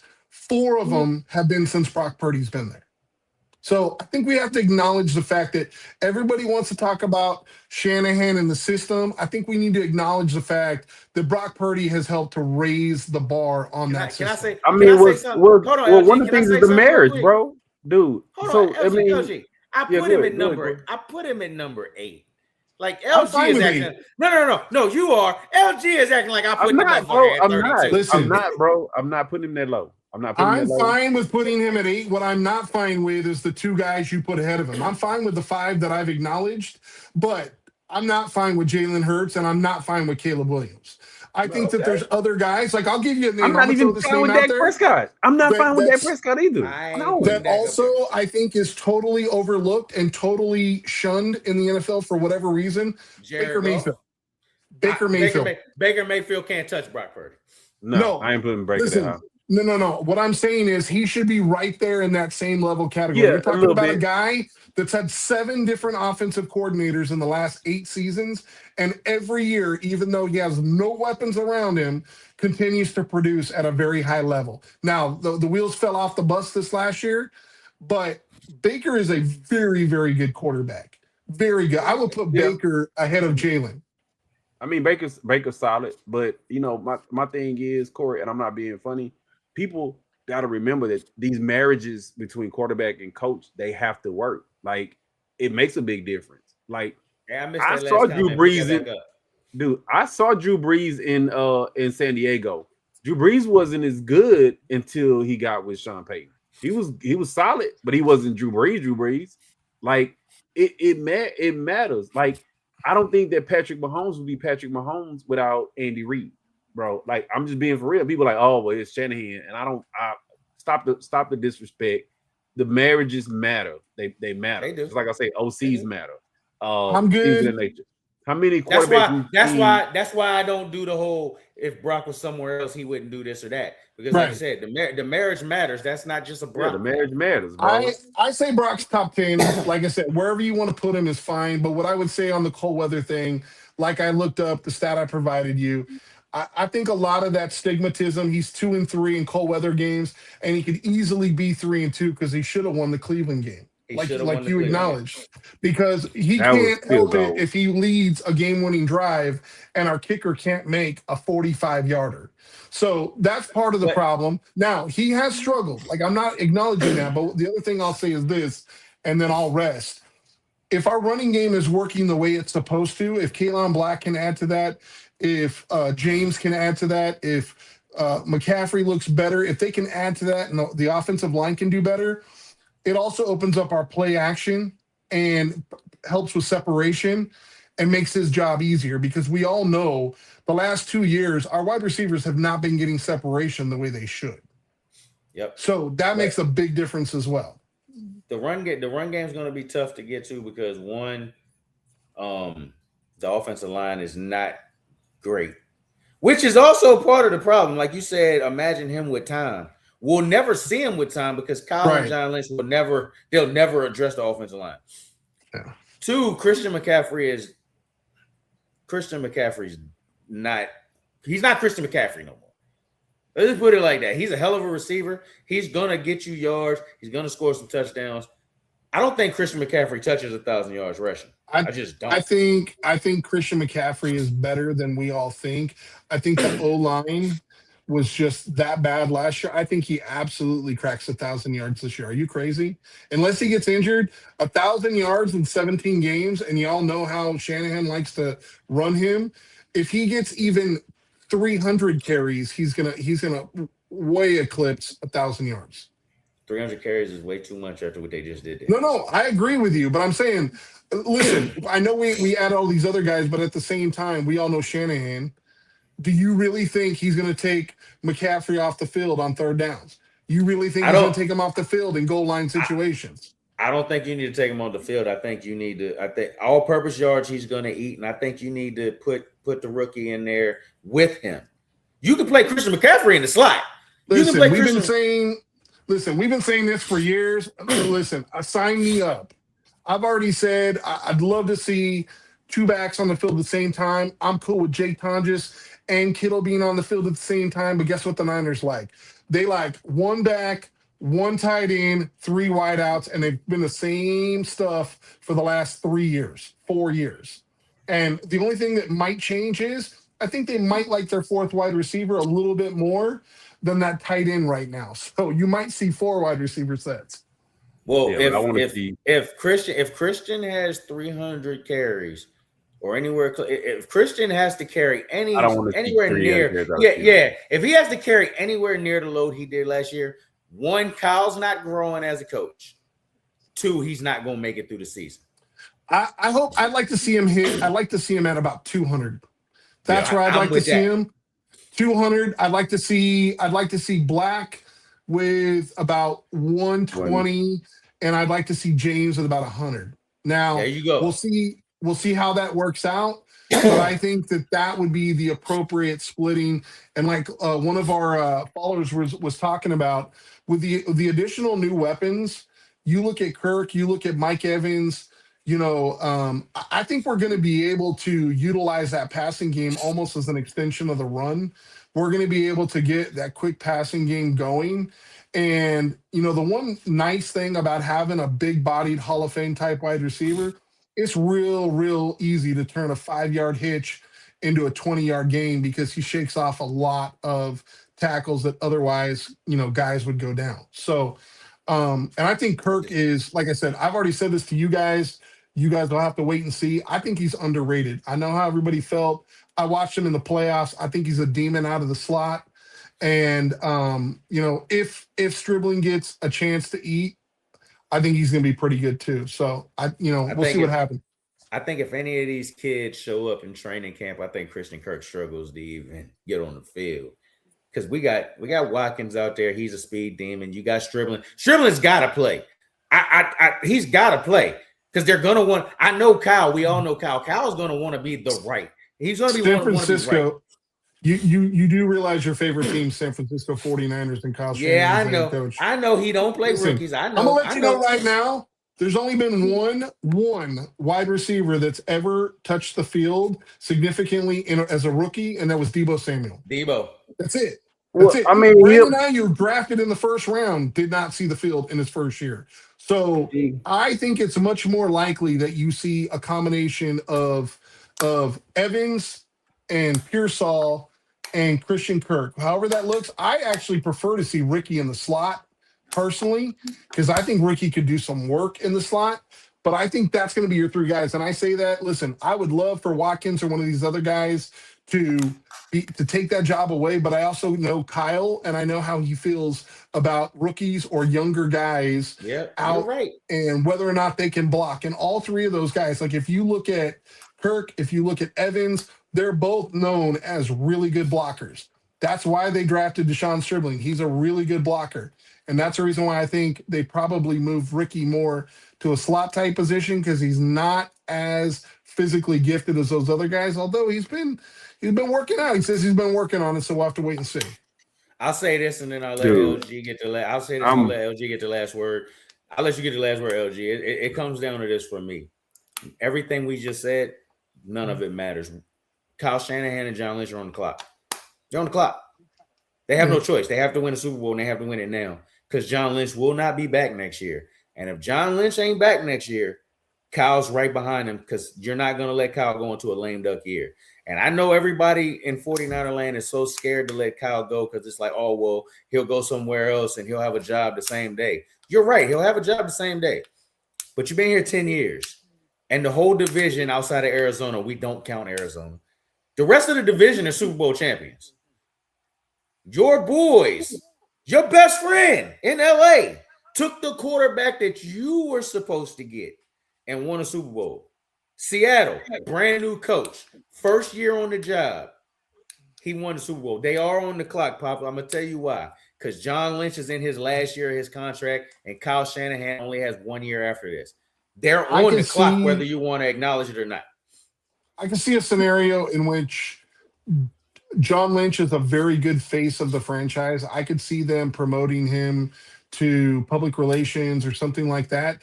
I do think they need to have a different voice in that draft room, but I don't see any way that they let Shanahan walk. You're talking about a dude that's had a top 10 offense in 5 of the last 6 seasons. And for better or for worse, you can say he did, you could say he didn't, help cultivate and create the image and what he is now, which is Brock Purdy.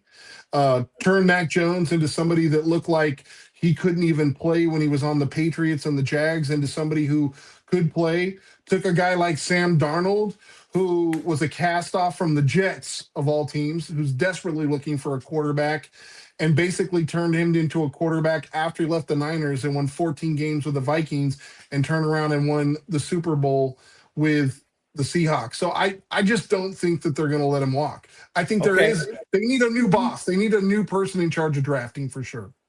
Okay. I give you all the things you just said is right. Yeah, he's done all these great things. Andy Reid went to the NFC Championship game every year. He had to leave Philly. He had to. Now, Papa just asked, the dude in the comments just said, who the hell would you replace Kyle with? Everybody in Philly said, who the hell you going to replace Andy Reid with? They figured it out. I'm not saying I want Kyle to go. I'm not saying they were bad before they became good. It's been a little bit of musical chairs over there too. Yeah, don't get it twisted. But they've also won Super Bowls since Andy Reid's been gone. You know who the one constant has been? Yeah, and we don't have that. And Corey, for what it's worth, they have won too. But how many has Andy won since he left? Andy also has, to me, the greatest quarterback of all time over there. Hey, that's fine. So you know what? So Andy can say, "Hey, it was an organizational problem. It wasn't me." Look, he can. I'm doing just fine. He can. I'm doing just fine over here. All I'm saying is, and I don't want Kyle to leave. Don't get it twisted. I remember Jim Tomzula. I remember Mike Singletary. I don't want to go back. All I'm saying is, you do not let Kyle Shanahan get to the end of his contract.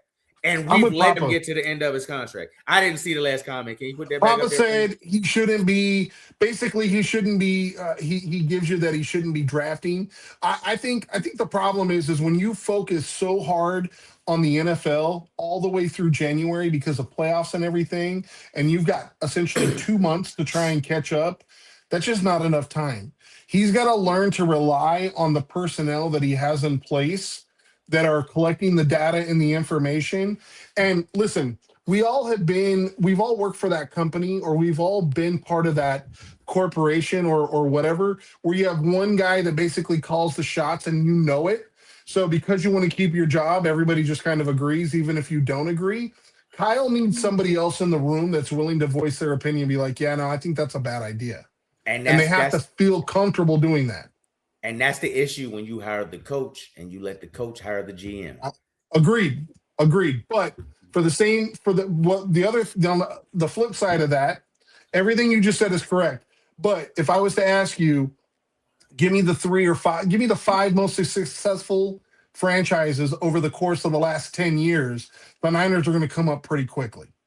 They are. They definitely are. But the issue is, we got to be honest with what we're doing here. You said we got to rely on our scouts and stuff, though, right? Yeah. And that's why we draft so good in the later rounds, because that's when they let the guys do their job. Wait. Let me jump in there. Go ahead, LG. Do you think? So I'm gonna backtrack a little bit. like I said, I'm gonna keep Brock at number 5 for me.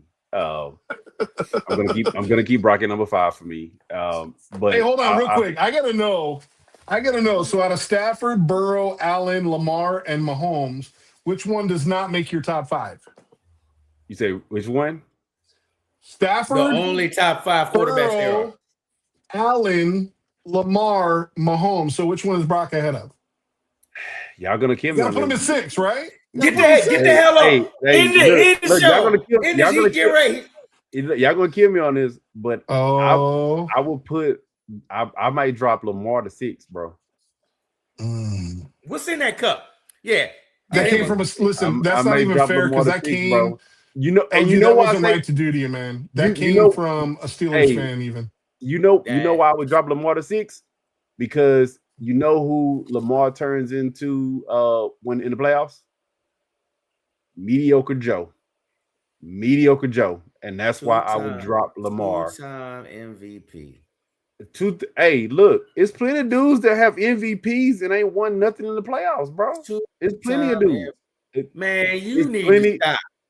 Dude, I'm gonna tell you right now, it's a bunch of dudes that would trade in their MVPs for Super Bowl rings. I'm just being for real, bro. I'm not joking. I'm just being honest. And it would be splitting hairs with me because and think about it, dude. I'm not being funny. We've seen Lamar be half amazing, but we've seen a lot of games and a lot of stretches out of Lamar that he looks real. Let me ask you this. When Lamar was up for grabs, when Lamar was up for grabs, and we could have had him for 2 first-round picks, you try to tell me you wasn't one of the people saying give up the 2 first-round picks and go get Lamar? I mean, because I think Lamar looked different on this team. I look Lamar. That's not what I asked you, LG. But I said, were you one of the ones that said give up the 2 first-round picks? But I think Lamar looks different with Kyle. Because I tell you, marriages matter, coaches matter, right? So you was willing to give up Brock, but that's my point. You was willing to let go of Brock. I'm saying, but Lamar. He would look. But I can't look at the hypothetical. I got to look at what Lamar has done. And Lamar has, when you look at overall playoff games, right? And when I'm saying, I don't care if your team win, lose, or draw. I want to see how you look in these playoff games. Lamar has looked real mediocre in playoff games, bro. I'm not being funny. I'm just calling a spade a spade. He's looked real mediocre in a lot of playoff games. Where Brock may have thrown us out, Brock came up big and got us to, in those positions. So that's where I kind of split hairs between him and Brock. Okay, let me ask you a question though. So against the one team that we seem to can't beat, which is Kansas City, is it Lamar's fault that these boys kept dropping passes? Well, Buffalo. Is it Lamar's fault that them boys kept dropping passes? But I'm just saying, Buffalo's actually gotten to an AFC Championship game, and Josh has willed them there, bro. I'm just saying, I haven't seen Lamar even get to an AFC Championship game. He played in the AFC Championship against the Chiefs, and he had them beaten, and his receivers kept dropping passes. His tight end dropped one. His wide receiver dropped one going into the end zone. That's the AFC Championship. That's the AFC Championship. We split in hairs, but I'm just saying that Brock has been to the big game, bro. So we split in hairs. Bro. But you just said you never seen Lamar get to the AFC Championship. I gotta see him get there and win one, bro. At least win one. But like I said, you've only seen one person in the AFC win one. I've seen more playoff like this. I've seen more playoff success when you're talking about Mahomes, Allen, Burrow. I've seen more playoff success from them than I've seen from Lamar. So now he falls back into that category with Brock, where he's had more regular season success, but Brock has had more playoff success.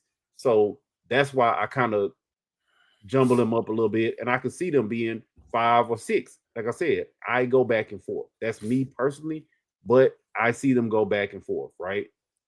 I want to see CMC stay around that 200 carry, but I do want to see him get more targets. I want to see him stay around that 80 to 90 targets because him, whether it's screens, whether it's him playing in the slot, hey, the dude is a hell of a receiver. So I don't mind him staying, a little bit more of a pass catcher, take a little bit of wear and tear off of him. I don't want to see him running between the tackles as much, right? So I'll stick with that. As far as Kyle, dude, I'm not at that point where I feel like it needs to be a separation, right? Because The offenses look really good. They've had playoff success. They haven't gotten over the hump, but there've been some games. Like I'm one of them dudes. I've watched the tape, bro. Like the Niners could have easily have won 2 Super Bowls under Kyle, easily. You know, a lot of questionable calls. But I'll say that, you know, I'll keep it at that. But I'll go even further, and I'll lay this on both of y'all heads. I think the problem with the Niners is the league. Like, name another team has had more front office people pillaged, had more coaching staff pillaged. It's a reason why every year we're getting all these commissary picks, because even now, this past offseason, it's like, oh, somebody wants to interview somebody in the front office for the Niners. Oh, they want to interview, you know, this scout, or they want to, you know, bring this person in. Oh, they want to bring somebody out for Kyle staffing. Like, we just lost Saleh, bro. Think about it. Two of our D coordinators are head coaches in the league right now. Like, I think that's one of the problems. Even if you look at like Kubiak was like a quality control or something, and he's the head coach for the Raiders now. Like, I think that's the biggest problem, is that our front office and our coaching staff every year is being pillaged so much, year in, year out. I mean, you know, you get it, and you see like, okay, Kansas City has had success. You see the Eagles has had success, but year in and year out, you know who you see guys keep wanting to bring in? They want to bring guys in for interviews. They want to bring guys in because they're hiring them from our staff. It's the Niners, year in and year out. But I'm not giving them excuse off of that, because it's year in and year out. So you got the boy genius. Hey, Corey, I'm just being real. Corey and Brian, I'm being real. Name another team that has had more front office and coaching staff hired than us in the last 5 years. Every team that wins, every team that's in contention loses people every year. No, so not at the same rate, bro. Not at the same rate. I can't give them that excuse. I hear what you're saying. I hear what you're saying, LG, and I'm not saying you're not right. I mean, I do think when you look at the Eagles and when you look at the Ravens and some of these other teams, they've lost a lot as well. The one thing I will say, what's really cost us over the course of the last 5 to 7 years is injuries. Injuries has been the thing that has really derailed our seasons. I mean, because you're not talking about like, oh, you know, our third string wideout is injured. I'm talking about if you were to look at all pros, right? I'm talking all pro or Pro Bowl caliber players on the IR. I promise you, we're probably double the injury days as anyone else, because we are constantly without our best players. Some of that is our own fault, right? Because we sign people that are older or have injury history. Some of that is we have to understand, like we're talking about with Christian McCaffrey, as you start to age, maybe we don't give them the same workload they had when they were 24. Like we have to start being accountable, because if we really want to be playing football in January and February, then we need to start being mindful of that in November and December. Yeah, I mean, injuries have played a part in it, but when I'm evaluating Kyle and I'm evaluating Lynch, like, yeah, they've made some mistakes. All front offices have made mistakes, but is some of those mistakes starting to rear their ugly head? Because look at all the people that have been in the house that are not in the house anymore. Some of the guys, like you say, that were like, you know, keeping Kyle in check, keeping Lynch in check, they're not in the house anymore. And sometimes when you promote the assistant to the full-time person, it's not the same, bro. It's not the same. Yeah. They were the assistant for a reason. Look, we 2 hours in, so we gotta get out of here. But I'm gonna say this. I'm gonna say this to end the night, because you said injuries is the top reason why we don't have a Super Bowl, and I'm gonna give you a couple other reasons why we don't have a Super Bowl. Jimmy completing like 2 passes in the fourth quarter of a Super Bowl because he couldn't hit nothing. Missing Emmanuel deep, but he missed passes the whole quarter. Kyle Shanahan having a third string tight end trying to block the number 1 pass rusher that season. And then Kyle Shanahan not knowing the overtime rules in the playoffs. These are reasons we lost Super Bowl. These refs not knowing what a holding is or pass interference is. That too. And then for what it's worth, there's the other 26 franchises they would love to be able to come up with reasons why they haven't won the Super Bowl because they were actually in the position to win one, but they've never made the playoffs. So you know what's you're right. Yeah. You're right. And you know what? You know what's killing me. And we have to just eat it. We can't do nothing about it.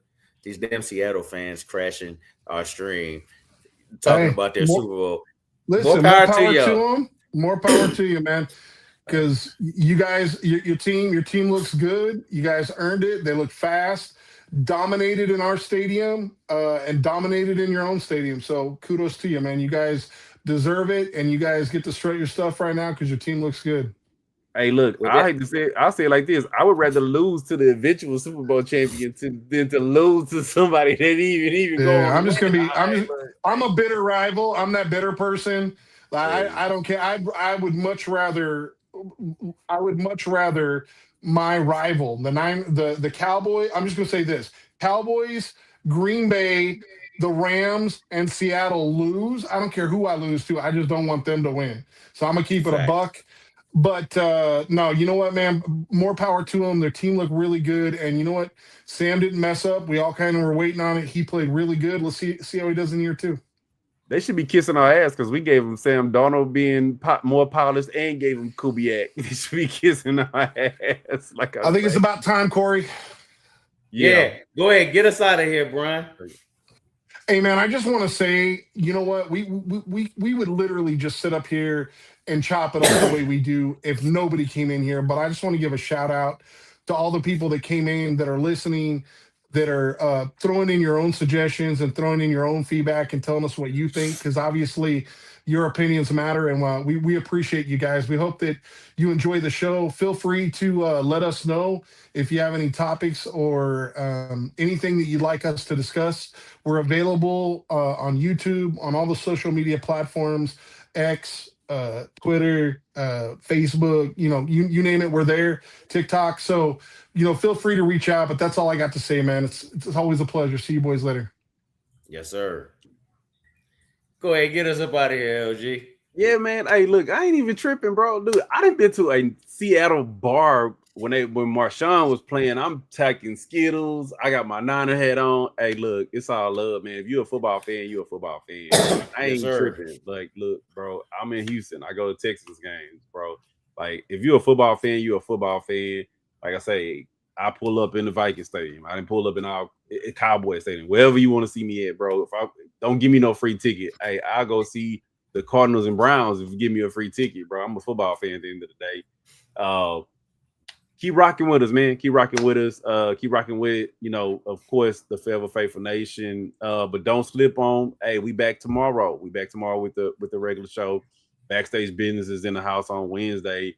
Man, hey, Barry just did his Orange and Blue Skies. I'm quite sure Aaron gonna come in with his Steelers show to talk about D linemen and safeties and everything. Can't talk about no quarterback. They can't talk about quarterback. Yeah, they can't talk about no quarterback. No, look, we don't even want to hear. They don't even draft quarterbacks. It's like absolute must, like round 9 or something. They making up rounds. They probably over here looking at Sorsby in the supplemental draft over here. But yeah, man, keep rocking with us.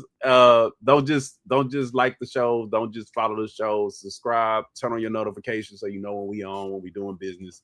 And I'm out, bro. Yes, sir. Like the fella said, we appreciate y'all tuning in. You can catch us, Executive View Podcast, on YouTube, Spotify, X, Facebook, Instagram, TikTok. We're everywhere. Tomorrow night we got the Total Sports Show. They'll cover everything in sports, not just NFL or NBA. They're going to cover it all. Wednesday, tune in. If you a wrestling fan, WWE fan, we got Backstage Business, and we'll be back tomorrow night, right back at you. So bang bang Niner game. We'll see you on the next one.